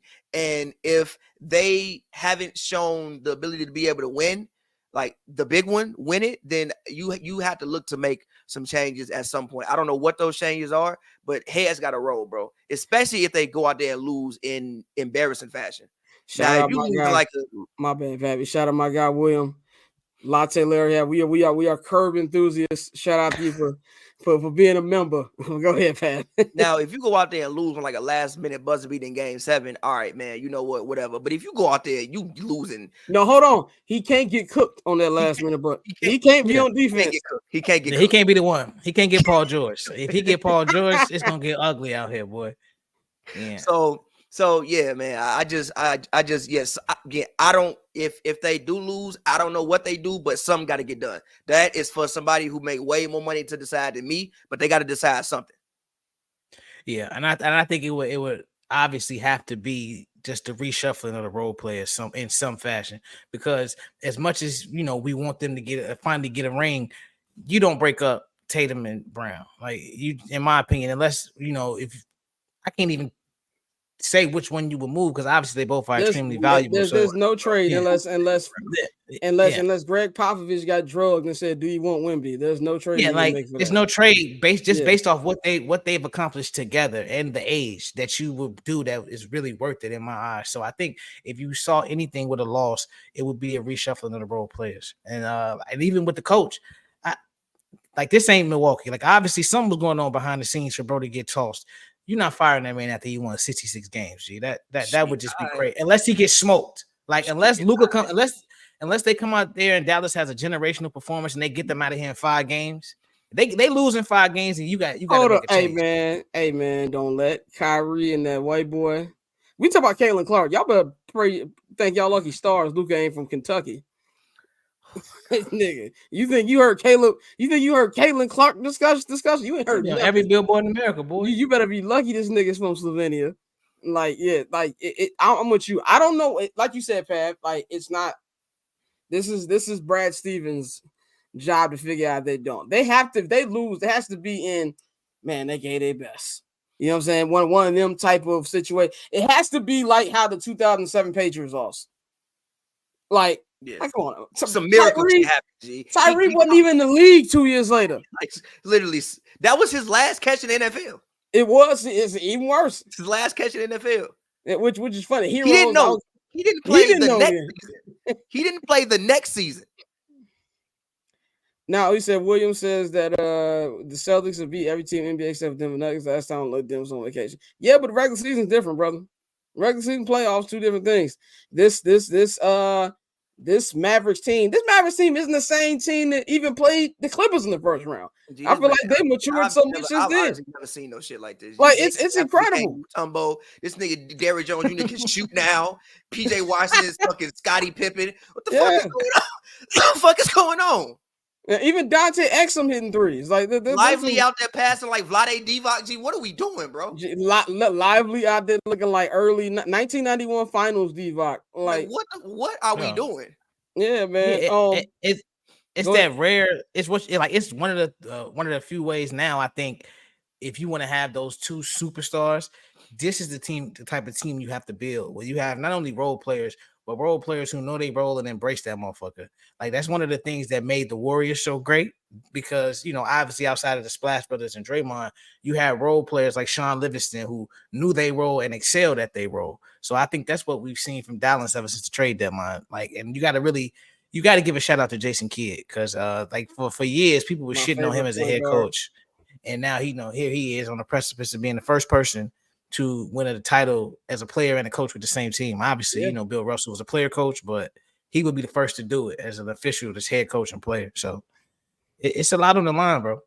It's definitely a lot on the line. Let's talk X's and O's basketball wise, what the Celtics need to do to win. Pav, what's your keys for Boston to win this series? Number one, they need Porzingis back. They need Porzingis back. I know they got through the rest of the playoffs, but they need him back. I think again, so many times Boston gets caught up in just swinging the ball around and just shooting threes, and I think they need a little bit more in between game. And also, I mean, defensively, I think that they have. I won't say better defenders in Minnesota. I'll say they have different types of defenders in Minnesota. Like they have guys who are a little bit bigger who can maybe offer Luka some more resistance, like Jaylen Brown and Jason Tatum are bigger bodies than what Jaden McDaniels is. I know Jaden McDaniels made all defense. I think it was second team or first team, but he's still a slender guy. He's still probably maybe 210, 6'9". Like Jaylen Brown and Jason Tatum are both stronger guys, so I think they can offer a little bit more resistance. And I think that in theory, they like to switch everything. I hope that they don't just let these guys go one-on-one. No, I know they have good defenders, but great offense can still beat good defense. So I hope that they do switch everything, but they help the helper, and they still play defense as a team. But yeah, really for me, it's just obviously just guarding those two guys. If you can offer resistance to those two guys, and I don't know what Luka shot last series because I'm not looking at the numbers, but Kyrie and Luka can't shoot 50%. If they shoot 50%, you're losing. You have to at least make them shoot 44, 42, something like that. So for me, it's just defense, and then also not getting caught up in that drive, kick, swing, shoot threes. Getting some actual offense, getting some in between game in. And again, Jason Tatum, play better, bro. Because I still haven't been impressed with what Jason Tatum has done in his playoffs. I don't think he's shot 50% one time. He hasn't. So bro, Tatum got to play better. He's shooting worse. He's shooting 29% from three. He got to play better. What happens if Luka, Kyrie have said, well, they need one of them? They lose the series. They lose the series. They might get swept, but they have a bad series. If they have a bad series, them niggas be 1, 2, 3 can't come. Literally. So my keys is defend, and even when you do switch, everybody still has to be on the string. 4 eyes have to be looking. Well, 4 sets of eyes have to be all looking at the ball, and they need Porzingis back because you need a little bit more in between game. You can't just drive, kick, swing, shoot threes. So those would be my keys for Boston. Yeah, my keys would be, man, it's kind of like what you said. I need maybe from a selfish perspective. I always said my Jason Tatum criticism is because I want to do better. It's like your little cousin who got so much talent, and you want them to actually fulfill that talent. And not that Jason Tatum's weak. I feel like there's extremes with Jason Tatum, but he does a lot of stuff that he ain't supposed to be doing. I think really it sounds simple, but it's kind of like what Bill Belichick say: just do your job. If the Celtics play Boston Celtics basketball, they should win this series. And you're not gonna, I believe, stop Kyrie Irving or Luka Doncic defensively. I think they're just going to have bad shooting series. As you saw in the game that they did lose to Minnesota, when they could have swept, it's because Kyrie and Luka didn't shoot well, especially Kyrie. And take the others out of it. You can't allow Daniel Gafford to be Mutombo. You can't allow Lively to be out here doing hee. You can't be allowing none of that. If you got PJ Washington on Lucky doing this, you niggas going home. So you need to control what you control, take the others away, and just don't want them niggas have a bad shooting night. But if they play the way they play, like you said, Porzingis, I believe if Porzingis doesn't play this series, they're not going to win. They need Porzingis to play every game because Porzingis brings a different element to that Celtics defense, Celtics offense, Celtics team in general. And that's why you saw the statistics with that better this season because he added something else. So it's real simple. Do your job, play the way you're supposed to play. And I believe they should win the title. Dante, what you think? I somewhat agree, but I'll say this. I think it's one of those situations where, in terms of how you defend Dallas, like I said, it's going to be tough to stop both of them, but you have to try to at least hinder one. Because if you have a situation where, some people say, well, let them get theirs and let the role players lock them all up. You have two guys who can, combine, get you about 80 points, 80, 85, damn near 90, depending on how hot they get. So I think it's a situation where you have to pick one, whether it's Luka or Kyrie, and really try to hinder them. Because like you said, with last series, the one game they lost, Kyrie had a bad game, and that's why they lost. Like if Kyrie had a good game, they would have swept them and got them up out of there. So that's fucking lost because Cat was out there playing like ass the whole time. That's why they lost like that. Cat was out there shooting 20% from 3 and 30% from the field, and they were still only losing about 5 points. That's why they lost. Okay, that's another reason why they lost. But no, I think you really have to pick one of them and try to hinder them as much as possible. Try to get them off their game in some way, somehow. And my second thing is I would say don't fall into the iso ball trap because we've seen the Celtics be extremely streaky. And if you get into the iso ball trap and you, Jason Tatum, go out there and shoot 1 for 9 for 3, and Luka and Kyrie start lighting shit up, then that's when I think it can get ugly for Boston. So those are my two keys to victory for Boston, because I mean I picked them before the playoffs started. So I really think they should get this done, but it's gonna be a good series. Yeah, you've been holding the fort strong all season. You've been saying that we're gonna bring Bang Wom's bands back. This nigga pressed the same button the same time I'm doing. He said I'm back like he wanted me to add him in there. Nigga, oh my god. I'm back. There we go. Remember, I got the same access you got. I'll be forget. You should have just came in there then. You said I was I'm back about like you to. did I it. was about to. I was so I could lead in, fam. So I just won't pop up. And y'all be like, oh, there go that nigga. Yeah. Go ahead, though. The floor is yours, brother. What you think about this on the Celtics side for this finals? Like, I don't know if you. I don't. I can see you yelling in the chat areas. I don't know. You was pulling to me, but I wasn't yelling. I was calmly trying to talk down an employee after some shit he had. Man, boy. So yeah, what like the keys for the Celtics? Well, keys for the Celtics, and what's on the line for the Celtics? Oh, what's on the line? Ain't Yeah. shit on the goddamn line, fam. But embarrassment. Yeah, I was watching TV today, and as we were saying earlier, it's funny seeing the legacy of two 25-year-olds hanging in the balance, like they ain't 25, like these niggas gonna retire, like next year. But at the same time, when you are the Celtics and you go to all of these Eastern Conference Finals, and you do go to a finals, and you do not win a championship, the pressure starts to mount. So the pressure is on the Boston Celtics to win, especially how they ran through the East.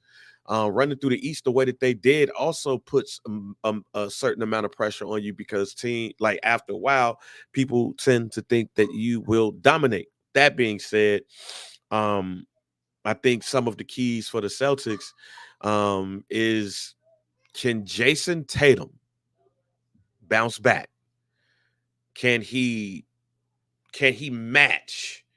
You look at the two best players on the team, on both teams, right? Do you have enough to beat those? And then also, what about the other players on the team? Like Porzingis looks like he's gonna come back.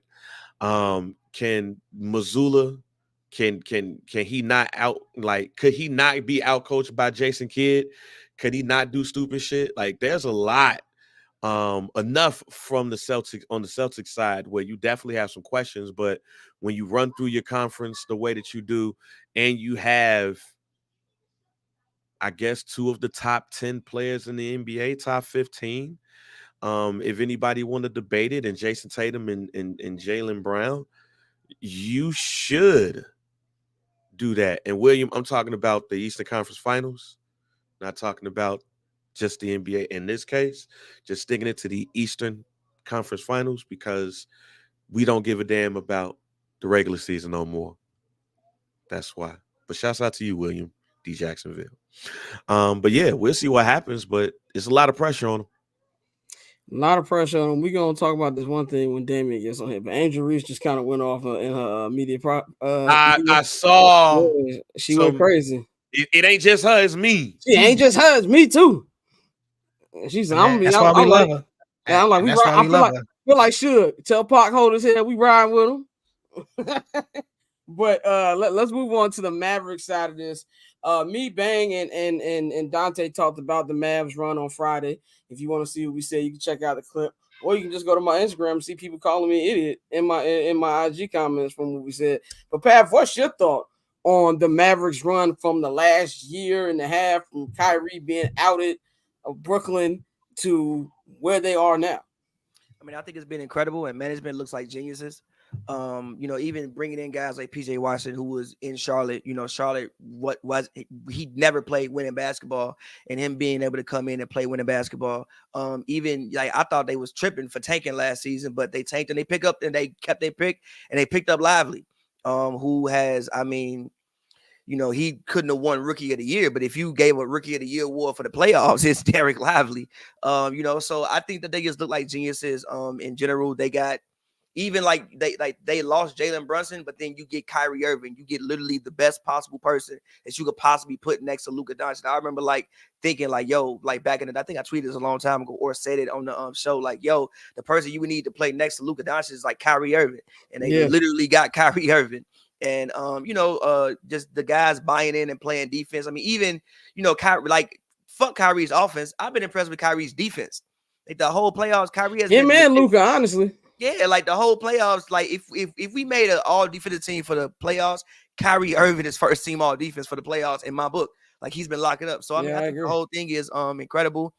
I'm not mistaken, they are the lowest seed since the Houston Rockets to get to the finals as a 5th seed. So I think the whole the Heat made the 5th seed. You're right. That was doing the Mickey Mouse Invitational. So that's probably why you forgot. You're right. But well, no, I mean, he would have AFC last year and made the finals. But still, they're one of if they win, they will be the lowest seed since the Houston Rockets. I mean, 95 to win. So yeah, I think the whole run in general just been incredible. And I got to give kudos to. Really, I want to give kudos to Kyrie because I've never seen him play this complete basketball before. Like this level of I've seen him score mad points, but as far as him being a complete basketball player, I've never seen him play like this. So kudos to him, kudos to Luka, kudos to Jason Kidd, who, like you said, people have had many questions about throughout the years, but he figured it out this year. And kudos to management for figuring it out and putting this team together. And you see the results. And win or lose, I mean, next year this team can be right back to where they are right now because, I mean, you still have a bunch of young guys. I don't think anybody has, like, super crazy contracts. I know Luka's going to get a crazy deal eventually, but, like, nobody has, like, super crazy contracts. So, again, kudos to them, and, yeah, that's what I think. Yeah, definitely kudos to Nico Harrison, Jason Kidd, the new ownership of the Mavericks, because it's not my nigga Mark Cuban. He still owns a piece of the team, but he gave up most of it. But he's still Mark Cuban. But let's talk about what a title would do for Luka. We talked about who needs it more. But let's just live in a world that Luka Doncic wins this championship, his first championship at 25 years old. And this is a guy who Pavy's been telling me about since he was like, nah, this, because I was like, is he really gonna do this? I was one of them niggas, is he gonna do this in the pros? And Pav was like, nah, nigga, like, he said, y'all keep talking about even as before Zion, y'all keep talking about Zion. No, this nigga here, like this is the guy right here, and he's been he's five all NBA already. Like it's nasty. So you add all of those accolades, and he wins the NBA championship. I personally think, we've been talking about this face of the league thing, and I don't think it's hard for somebody not for America, in my opinion, to be the face of the league. But he's definitely, we're gonna be talking about this nigga the way we talked about Jokic the last year, honestly, and then maybe even a little more. I think it's gonna take him to the next level, and you're really gonna see. Okay, the question was for years, who do you even build around Luka? You know what I'm saying? Like that was the question for years, and Kyrie is the perfect. We want to go in the history of 1B guys or two or the best of Robins. He's high up there. Now, I feel like he was LeBron's best teammate, in my personal opinion. I know I said this a long ass time ago, and you argue with you did. See, this is the Pappy says stuff. It says wild at the time, but you are correct. I did argue about that on early way days. Old ass in his damn knee, man. He wasn't man. He for fucking 1 year he was called his best teammate. D Wade was point shaving in the 2014 finals on 100%. I remember. But just the way that him and LeBron's game meshed. And Pappy gonna yell at me about this too. I actually think Anthony Davis and LeBron mix better than D Wade and LeBron too. But anyway, I think this is gonna do wonders for his career. If he does that, and I think if he wins this, it'll be a great look for Dallas. It'll be a great look for Kyrie. I would like to see Kyrie get another ring. Contrary to popular belief, I do not hate Kyrie. I just think that he shut the fuck up sometimes, which he did this year. But I think it's going to take him to the next level. I think the NBA will have a young guy who they can rally around. And I think it'll be just overall just great for him and for the NBA if he's able to do this, even more than Tatum, because as we said, Tatum is a really good player. But I don't think there's ever going to be a time in the NBA where you look at Tatum as the best player in the NBA. Like, he'll be on the MVP ballots, but he's not ever, in my opinion, going to be one of the top 3 finalists. Luka was already a finalist. He's the scoring champion. And if he wins the championship this year, he'll be the first scoring champion to win the NBA championship in 24 years. Shaq was the last one. So I think that'll do wonders for him if he win. Pav, what do you think a title will do for Luka?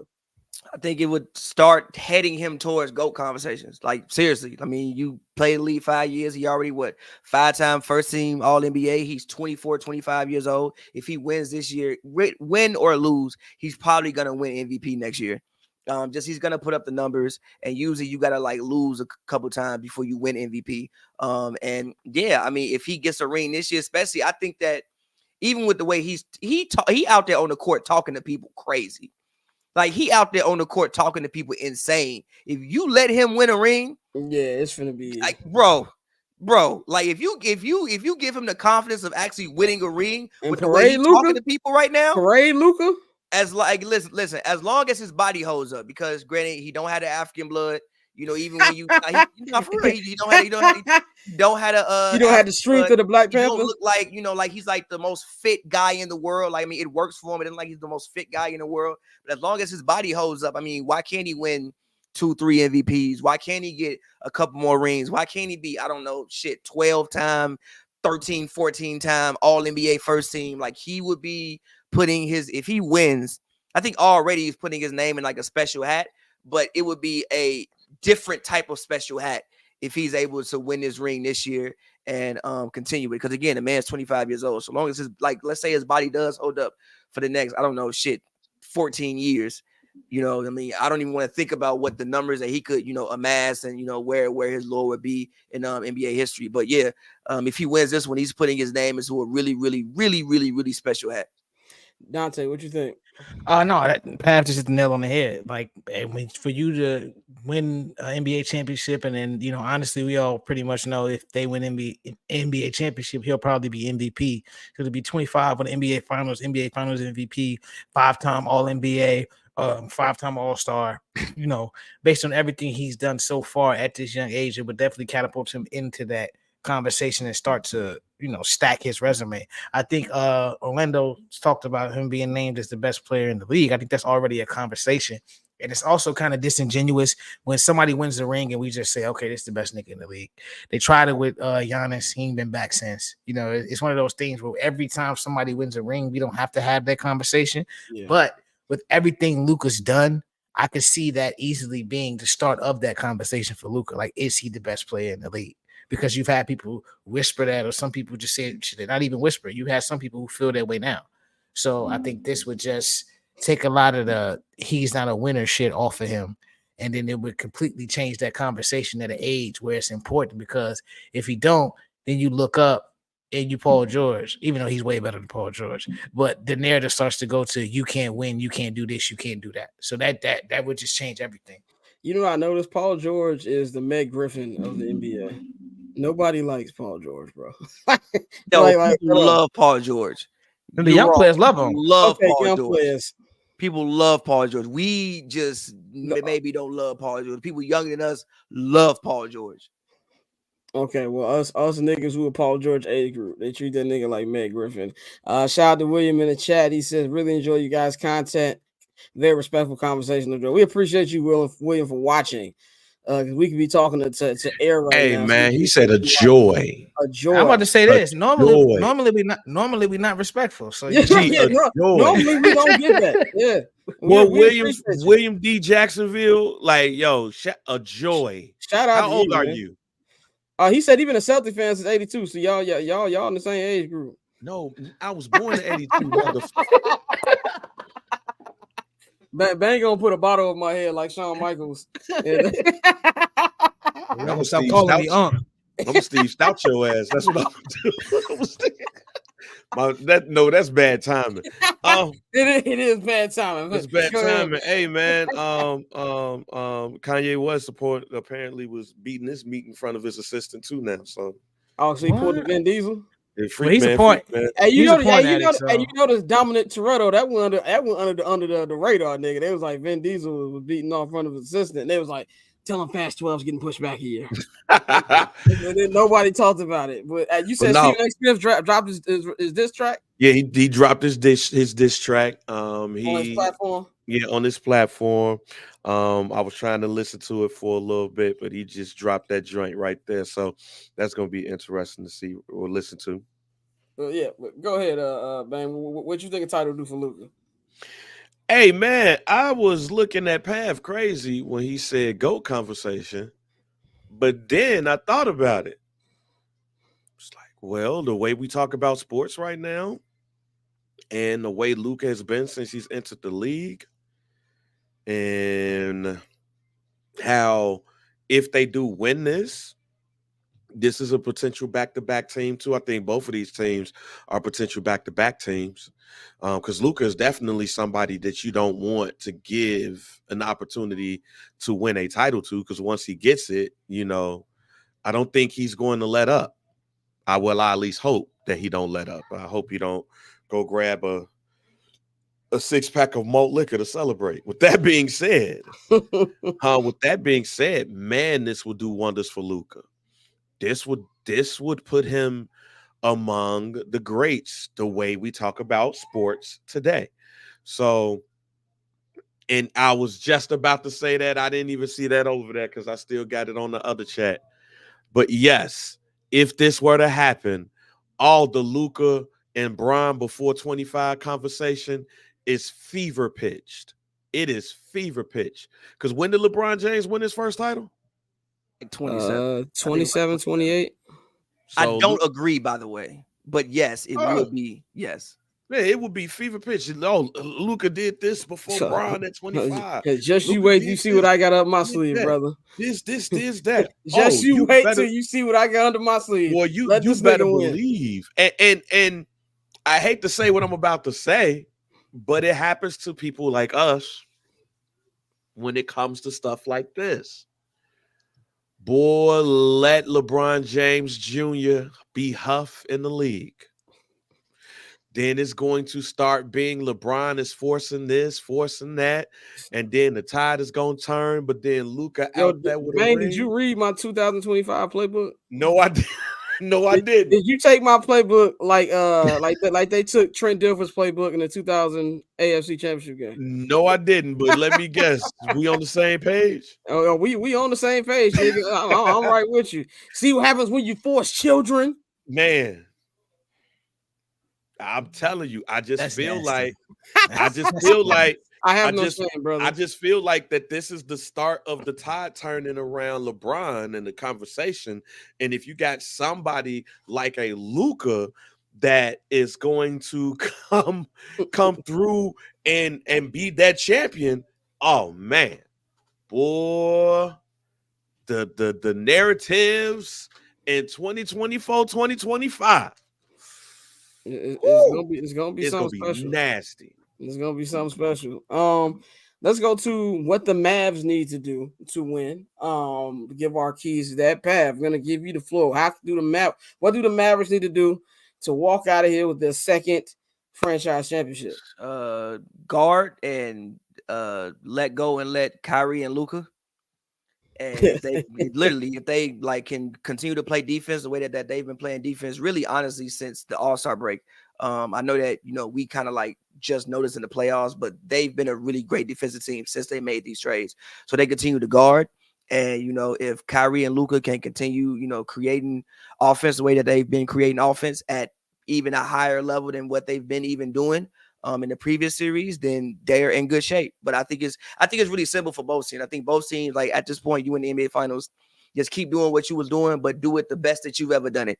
And if you do that, I think that you'll be straight. And that's really, I don't really have no super. I mean, it's not like they out there running some crazy offense. It's just like, yo, Luka, create a mismatch, score the ball, or make the right play. If you catch it, you got to knock the shot down. Kyrie, same thing. And defensively, just play better. Just guard people, keep people in front of you, and the role players do what they do and the stars do what they do. So it's not like they're out there doing some super intricate, I don't know, 20-45 triangle offense. Yeah, they not really out there doing that. So it's just continue doing what you're doing and do it at a higher level than what you've even been doing it, and you should at least be in good shape. I think for me, man, is keep playing defense the way they've been playing. If they keep playing defense as hard as they have been, win the rebound battle, which is going to be win the offensive rebound battle, because that's something where the Celtics kill you. Al Horford is very annoying playing because he's an old nigga and he still should be playing as well. Box out, get rebound, make Jason Tatum try to play 2K basketball. Like make him think that he can go 1-on-5 and beat you. And more importantly, just Luka and Kyrie be you. Luka, Kyrie, we need you. And like the Taylor made freestyle. I do not want to see Jason Tatum hoist the Larry O'Beast. I need that to happen. But I think if they do that, they'll give themselves a chance. But what's tough about this is at their best and at the Celtics' best, it's hard to see them over the Celtics. But you just got to hope that Kyrie and Luka have special series, which they're fully capable of having. And I think if they have that, and the others do the way that do their job and don't make mistakes, I feel like the Celtics can afford more mistakes because they're a deeper team. If they limit their mistakes, I think they'll be NBA champions. Dante, what you think, man?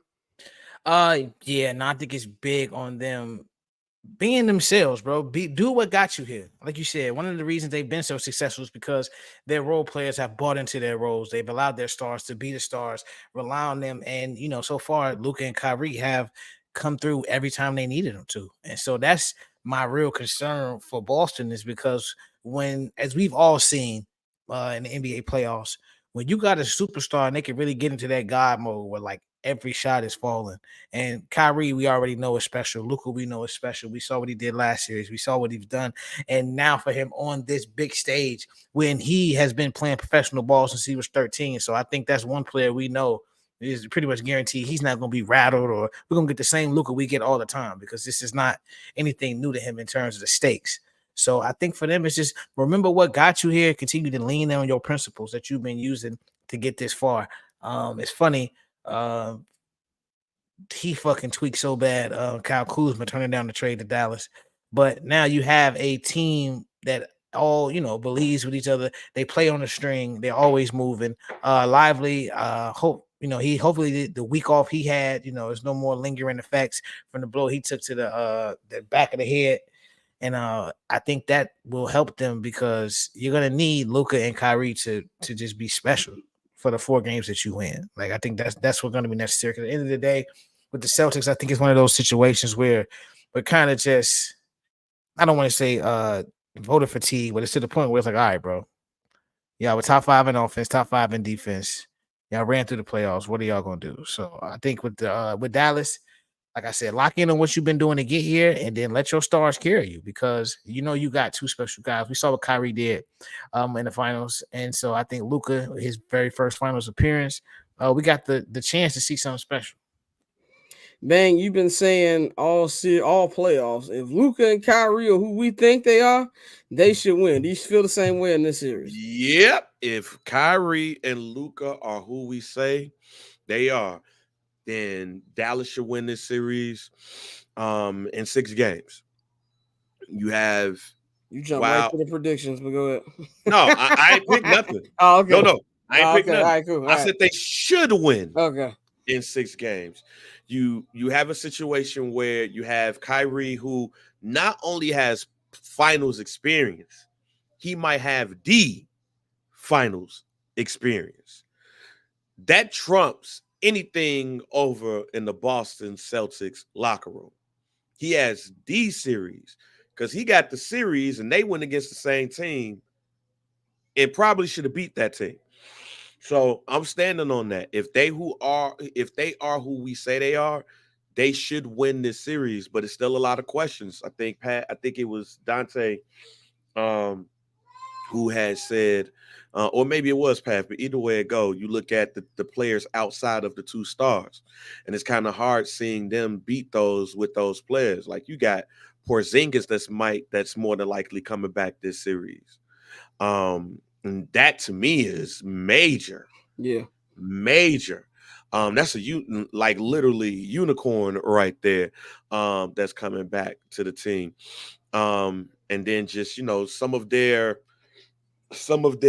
pieces, their bench players are just, and this token better. So can the try hard Dallas Mavericks, can PJ Washington and Daniel Gafford do that thing? Is Lively going to be back and be good this season? I mean, this series, it's a lot of questions on the Dallas side. But when you have the 2 players that they have, they can even up a series for anybody just off of themselves alone. That is very true, man. I think that you're gonna really see like the battle of like the stars and the not to say that the Celtics ain't got no stars, but I feel like the more complete team, which one is gonna win, man. So now it is time. Drum roll, please. For the moment you all can hear. Prediction. The last time this NBA season we will be predicting things. So let's just get right to it. I'm gonna go first with this. In these 2024 NBA Finals, I'm taking the Dallas Mavericks in 7 games. The reason I'm taking the Dallas Mavericks in 7 games is really because Jason Tatum got to show me. I believe he's capable of doing it. If he does it, I will shut up. Um, this is probably first takey. But even if the Celtics win, and it's because of Jaylen Brown and like Porzingis or something, my take on him will not change. But if he goes out there, does this thing, it's gonna be a battle. But I just think it's just too much Kyrie, too much Luka. It feels like this team knows what it takes to win. Yes, the Celtics are experienced, but Kyrie Irving is the only player between both of these teams who have won an NBA championship. Well, Drew Holiday won, but somebody who's a guy, and not no disrespect to Drew.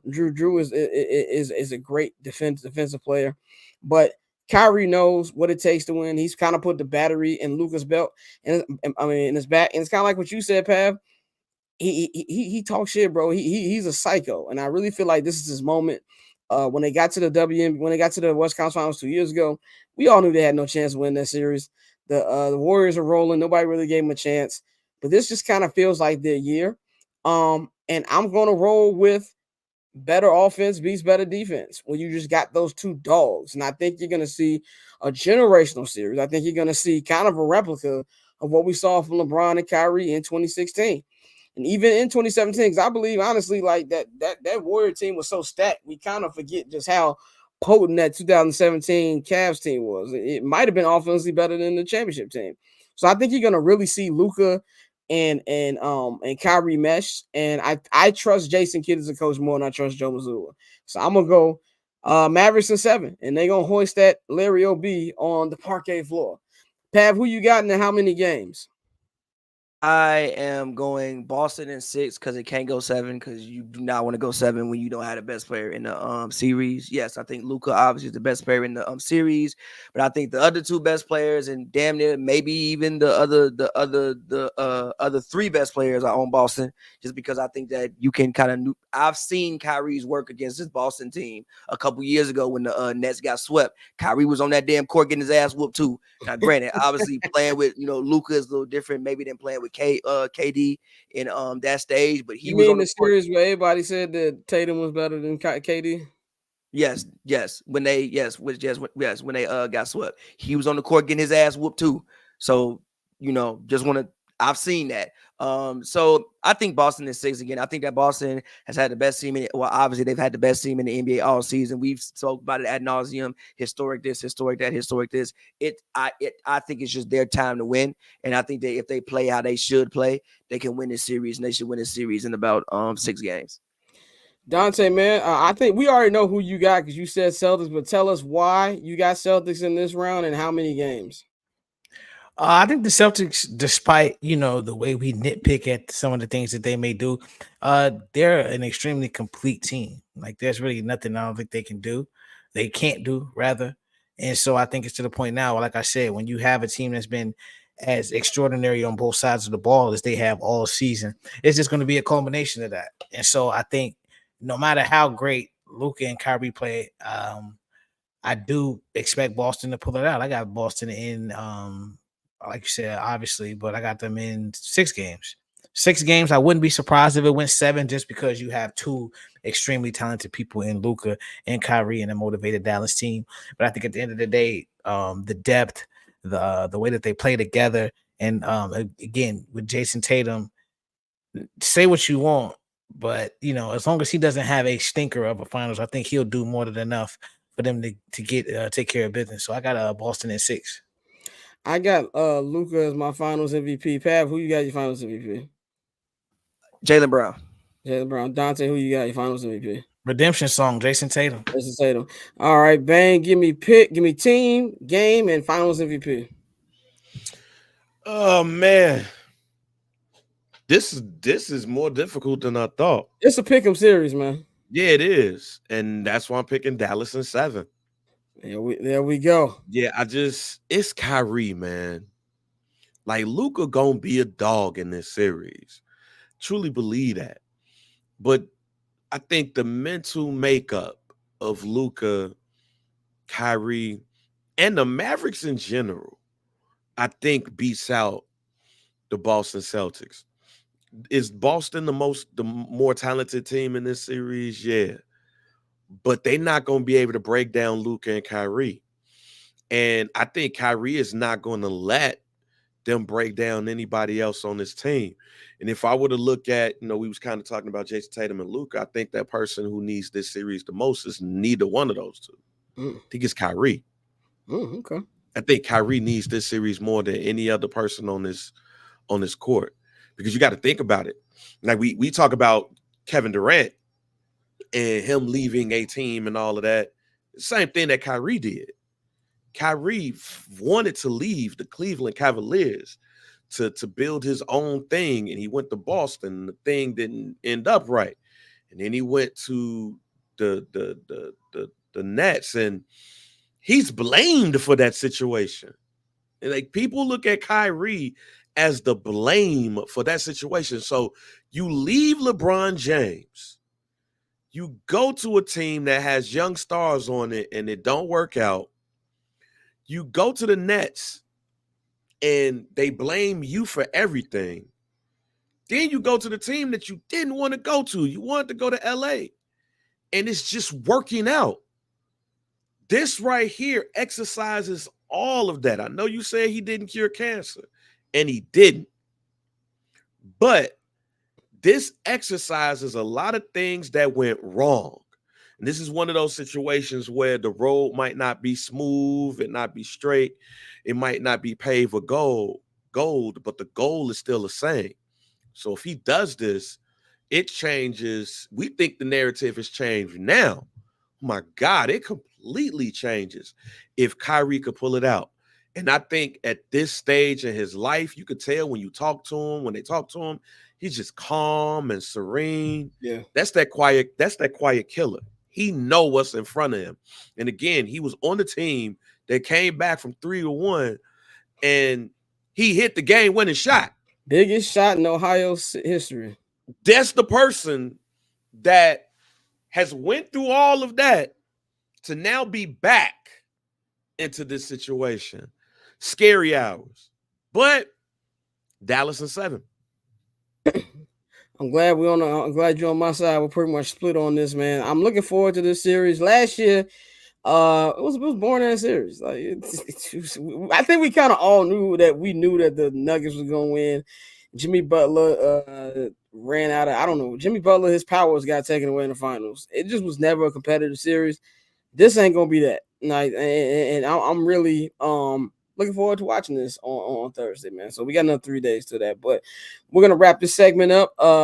I think Damien's asleep, so this nigga ain't text me back. Granted, Damien's a little under the weather, so I'll shoot him some bail. It's one thing Damien always is, me and Pav knows, is on time. So something might have to happen. So we'll get him on probably on Friday. But Pav, let them know where they can check out your podcast. You've been getting a lot of love on your pod. Let them know they can check out the music and everything you got going on. Yeah, as always, man. You can find me on everything at Pavy World. Like Pavy World is my YouTube, Pavy World is my Twitter, my Instagram. I'm going pavyworld.com. You want to check out my music, type in Pavy. Pretty new record, If She Wasn't Engaged, out right now. So go check out all of that, and all of those, all of y'all that have been enjoying on the courtesy of the Baxter Pod. I appreciate you guys, and keep watching. New episodes coming really soon. Keep streaming, keep checking it out, man. Pav, we gonna holler at you next week, brother. My man. So we're going to talk we got a couple NFL topics I want to talk to you brothers about before we wrap up here, man. I'm actually want to play something about Hard Knocks. I wanted to had like a little deep dive on Hard Knocks and playoff history and see how that fared out for a lot of teams. We'll get that in a moment. But Justin Jefferson, there's been a lot of payments going on. Justin Jefferson got paid today. I feel like do y'all have players in the division who you secretly are fans of? Ooh. Because You know, mine is just definitely. It used to be Devontae, then he went to Vegas, and I could openly root for him. Fuck the I mean, this is my thing. I don't keep shit secret. Like niggas don't pay my bills. If I like somebody, I like somebody. You feel Excuse me? me. So like, no, I'm just saying because I know that's a sensitive subject inside of Bears Twitter and just fandom in general. Like, but I've been like that for a while. Like at this age, yes. But like, Jettas is a dog. I quietly, somebody I like who I really don't know why. Aaron Jones used to bust our ass, bro. But like, You know what? he Aaron was Jones a very is solid. He's a very Aaron solid running back. Jones is a really nice guy. Shout out my man Lotto, because Lotto knows Aaron Jones. Aaron Jones FaceTime when I was like, tell Aaron Jones, I said fuck the Packers. And then Aaron Jones was like, oh, I understand why he feels that way. Tell him I said what up. So he's a nice guy. You know what I'm saying? Shout out to Aaron Hey man, Jones. who Lotto don't know? Lotto knows everybody. Like, Everybody. Lotto be the only nigga like hit you like, yeah, nigga, I'm having lunch with Stevie Wonder. I'll call you back. Like that's just like Yeah, Lotto like, type shit. I don't know why Aaron Jones is random to me, but Aaron Jones is Well, random. Lotto used to manage one of the tight ends on the I don't know if he's tight end offensive line. He used to manage the Packers. And I used to give him shit. I used to give him shit about it. But in fact, the nigga was at my house. I just realized I had a Packer at my house. It just hit me. And I didn't know he was on a Packer. He was a rookie. And then Lotto was like, yeah, he paid for the Packer. I was like, you know what? I should have kicked both of y'all niggas out. Man, I'm not a fan of anybody right now. But I was a huge John Randall fan back in the day. You know what I always say about John Randall when Keyshawn yelled at nigga, you a fake ass John Randall. Yeah. Like John Randall. I was a fan of John Randall. Man, you know what? Randy Moss. That's what I was about to say. Yeah, Randy Moss. My mother literally stopped me from buying a Randy Moss jersey when I was a kid. She said, yeah, I was about to say, oh no, I'm tripping. Randy Moss. Yeah, Randy Moss. Okay. Can I make an admission here? Go ahead. There was a time in my life while I was still a Bears fan, I was a Minnesota Vikings fan too. Oh, that's nasty. Yeah, I was a Minnesota Vikings fan. I had the hat. Was it just because of Moss? This was before Moss. Oh, that's nasty. Oh wow. Oh, yeah. Was it Willie White shoes, nigga? Like it was like 90. It was like 94, 95. Who was on the 94 Vikings? I can't like Robert Smith. That's nasty. Like Robert Smith and them. Yeah. Was that Danny Green?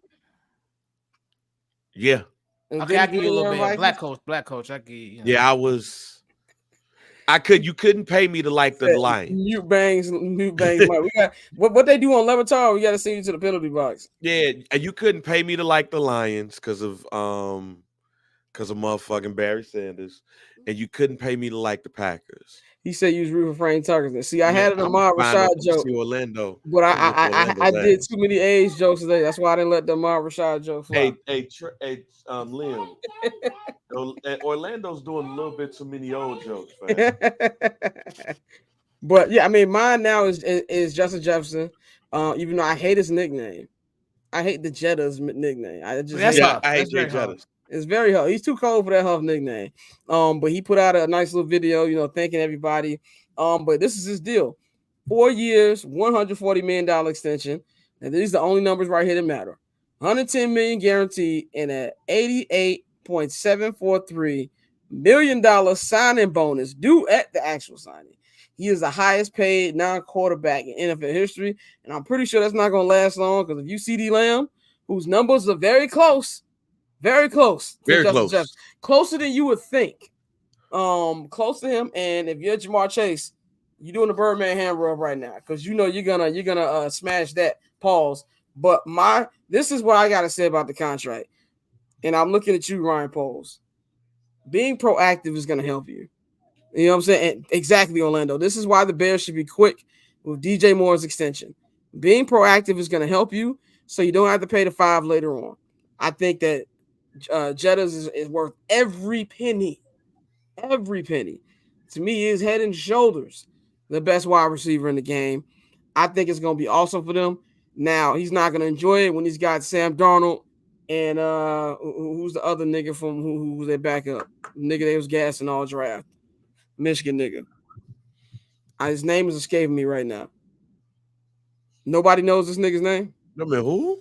The backup quarterback for the Vikings. He was drafted. He was Talking about Michigan. JJ McCarthy? JJ McCarthy. That's what his name. Oh, the way you said it, I thought it was like a random nigga. All right, I thought it was like the backup to the backup. Right.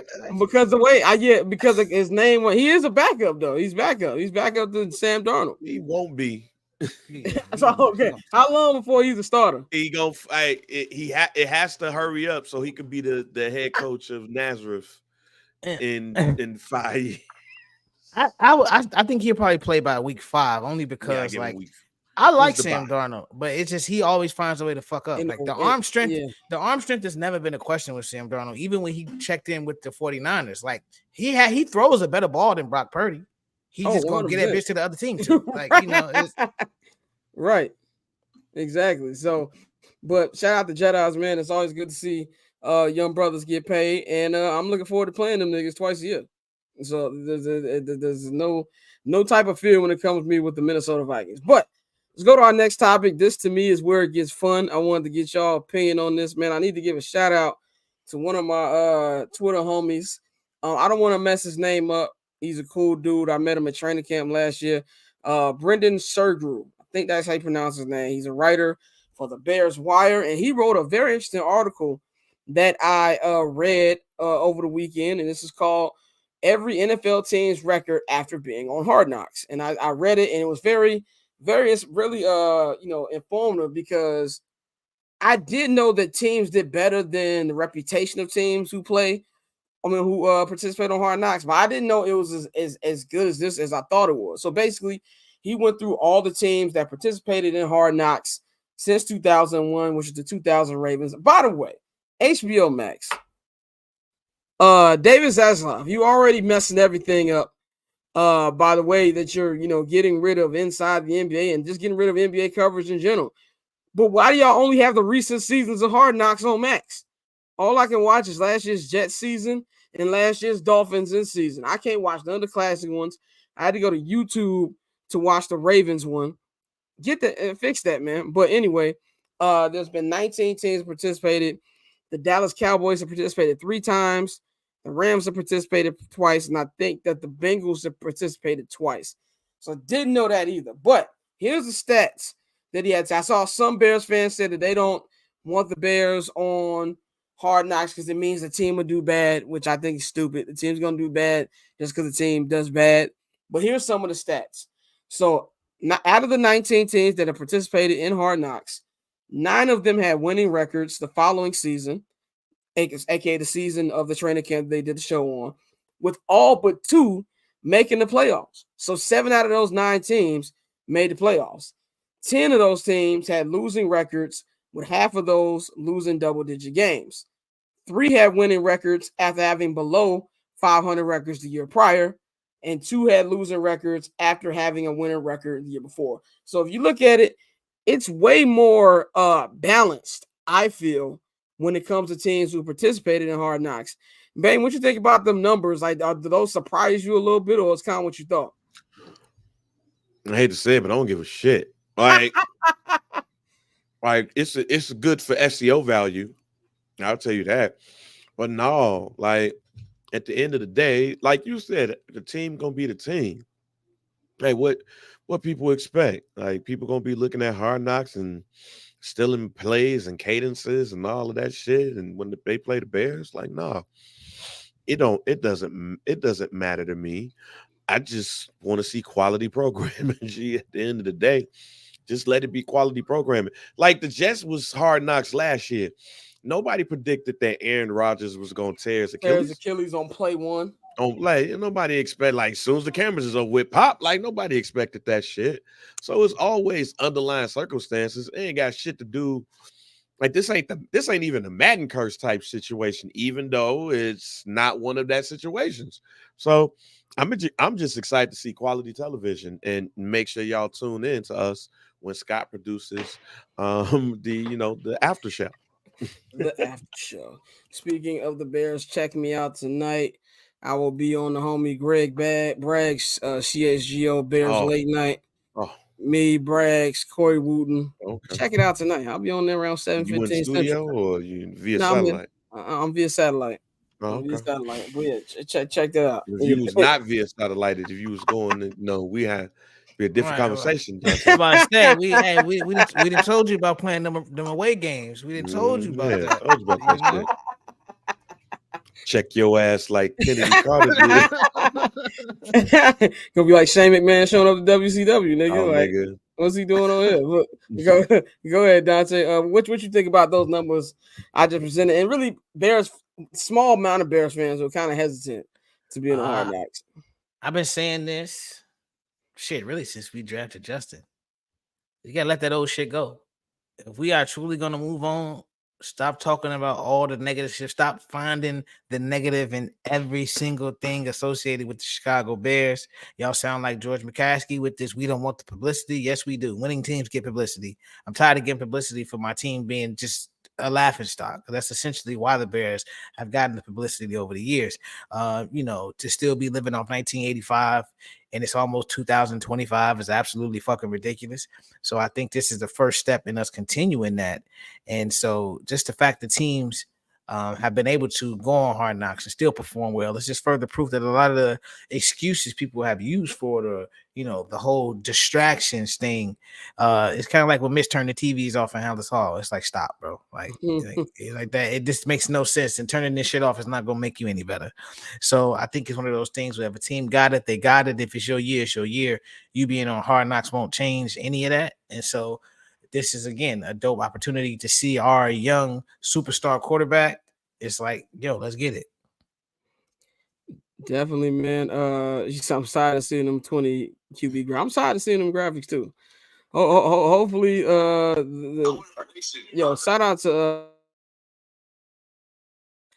shout out to my phone just playing background. Anyway, that's on me.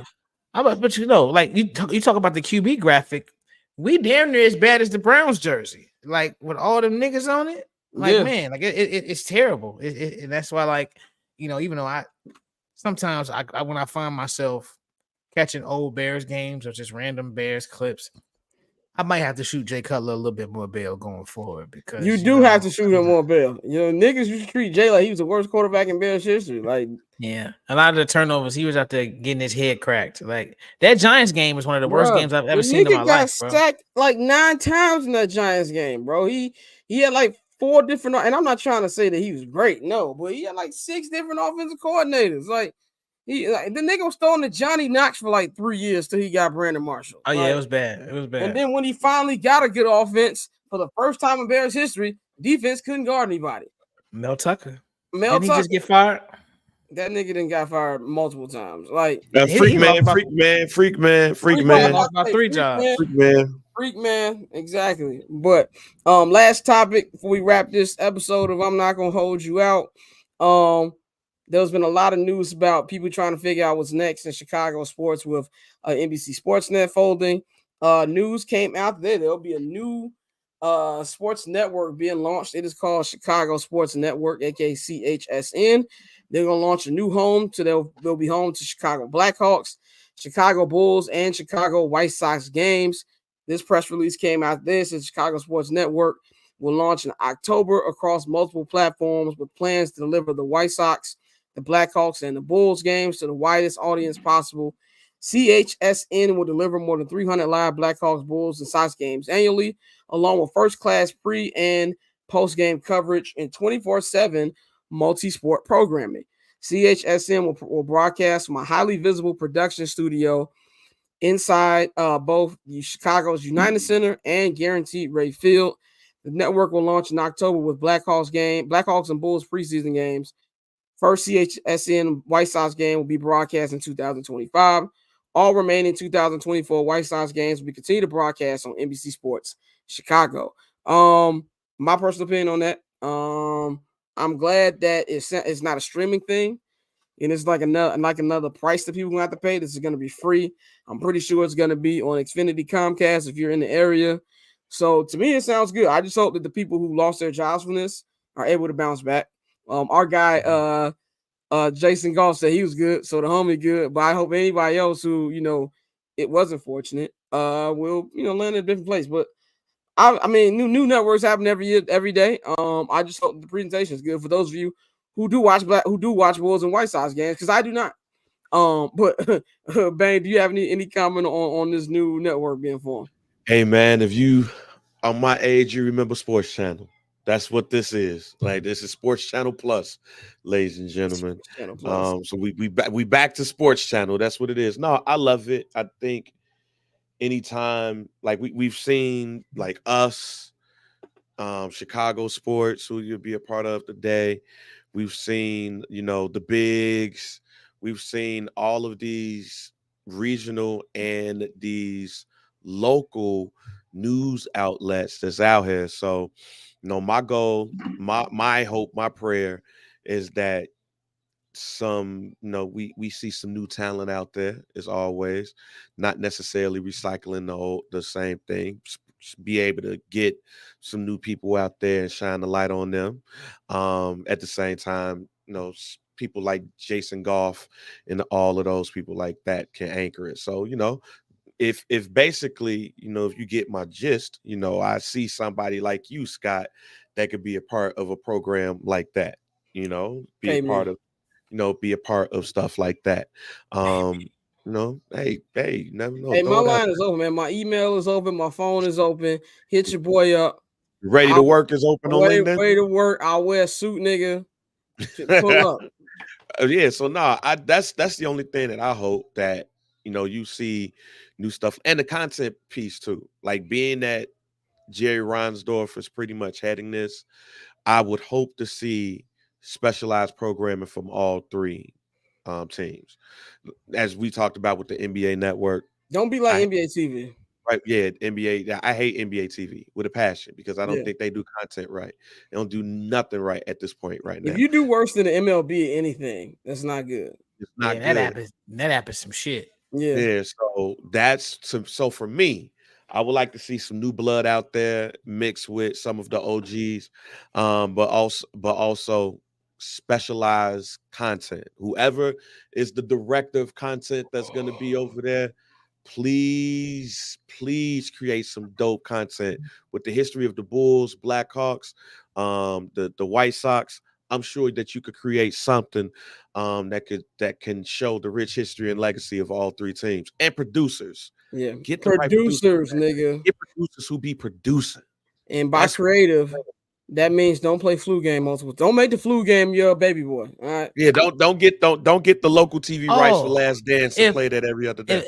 If good brother Reinsdorf has anything to do with this, it's gonna be a lot of bullshit on there. More Bulls propaganda. Like, just get ready. I wanted to say I hated it. I wanted to say I hated it just off the strength. I know he sold this to somebody. Like, he's getting some type of money. Yeah, like, I don't like the motive behind this. Yeah, anything that enriches his pockets, and I know he's not gonna put it back into the team, especially the baseball team. It's one of those things that I don't care, but it's kind of like with Phoenix and the deal they just did, where they're now broadcasting every Suns and Mercury game on regular television, and if you want, all you gotta do is come to the stadium and they'll give you an antenna. I feel like that's kind of fire. So I think with all of the streaming wars and everybody needing so much just to watch sports, I do like, from a fan perspective, simplifying things and just saying, hey, come here. You can get Bulls, Bears, Bulls, White Sox, Blackhawks. Two of the shittiest owner groups in the city, but yeah, fans win, I guess.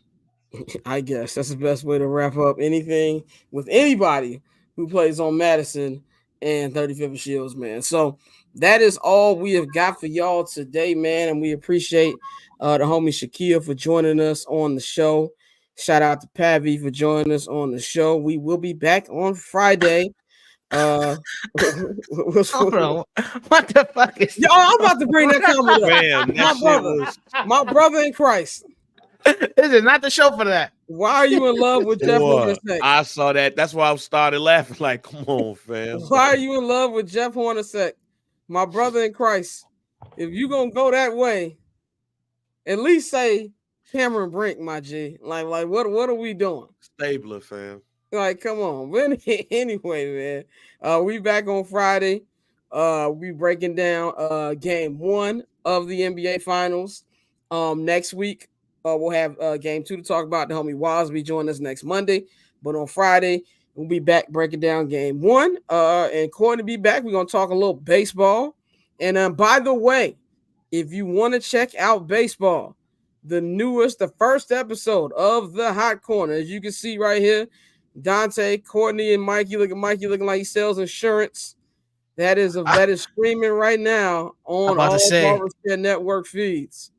I'm about to say, you see the photo, Mikey got a smoking hot 1996 Toyota Corolla for you for a very good price. Mikey look like he gonna tell you, look, I have something affordable for you and your family. Well, that boy Mikey look like Obama on Easter.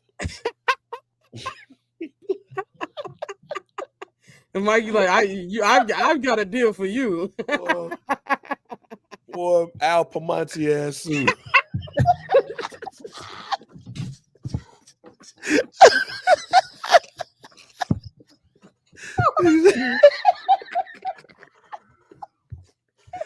Oh man.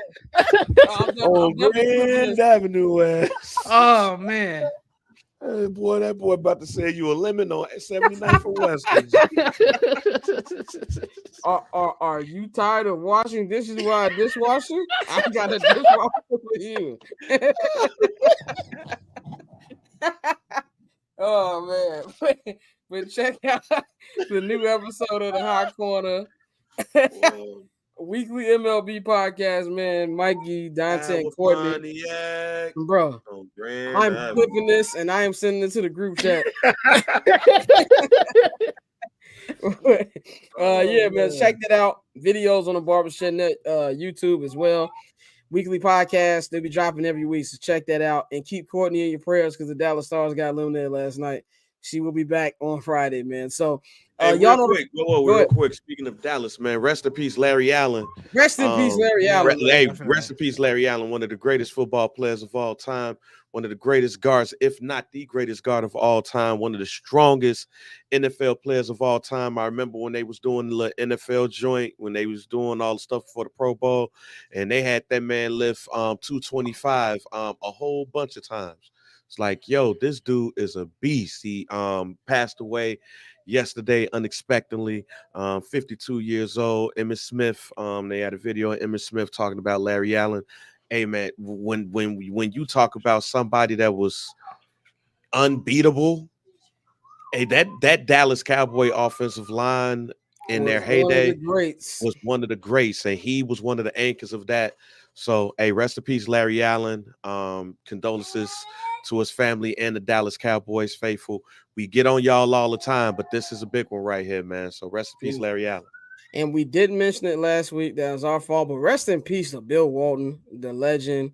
We did not mention it last week. Bill Walton, icon, man. I've been around Bill Walton. I didn't get to say hi to him, but he came into the Clippers media room. He just had the same energy. Enjoyed it. He always had. Bill Walton was a treasure to listen. He's like one of the people who are always happy, man. So salute to him. Prayers up to his entire family. Much love to the Portland Trailblazers, everybody who the Boston Celtics, everybody that he ever played with, man. So much love to the icon, Bill Walton, man. So we're gonna wrap up. We're gonna get up out of here, man. You can follow me on all social media platforms at Barbershop Scott. You can follow the Barbershop Network at Barbershop Net on all social media platforms. Follow HMB Media at HMB Media TV on Twitter and at HMB Media on Instagram. Follow Dante at October Zone Tate on Twitter, like he says. Don't find him on Instagram; he will find you. Follow Jar Bang on all social media platforms. Visit the Barbershop Patreon.com/Barbershop Network. Get in tune with all of our exclusive content on there. Yeah, man. Visit pillarsclub.co, pillars_club, or go to any of 3 locations in Chicagoland area, Orland Park Mall, West Loop over there on Madison, and also Chicago Ridge Mall, man. Get in tune with them, man. We will be back on Friday. Y'all enjoy the rest of your week, man. We up out of here.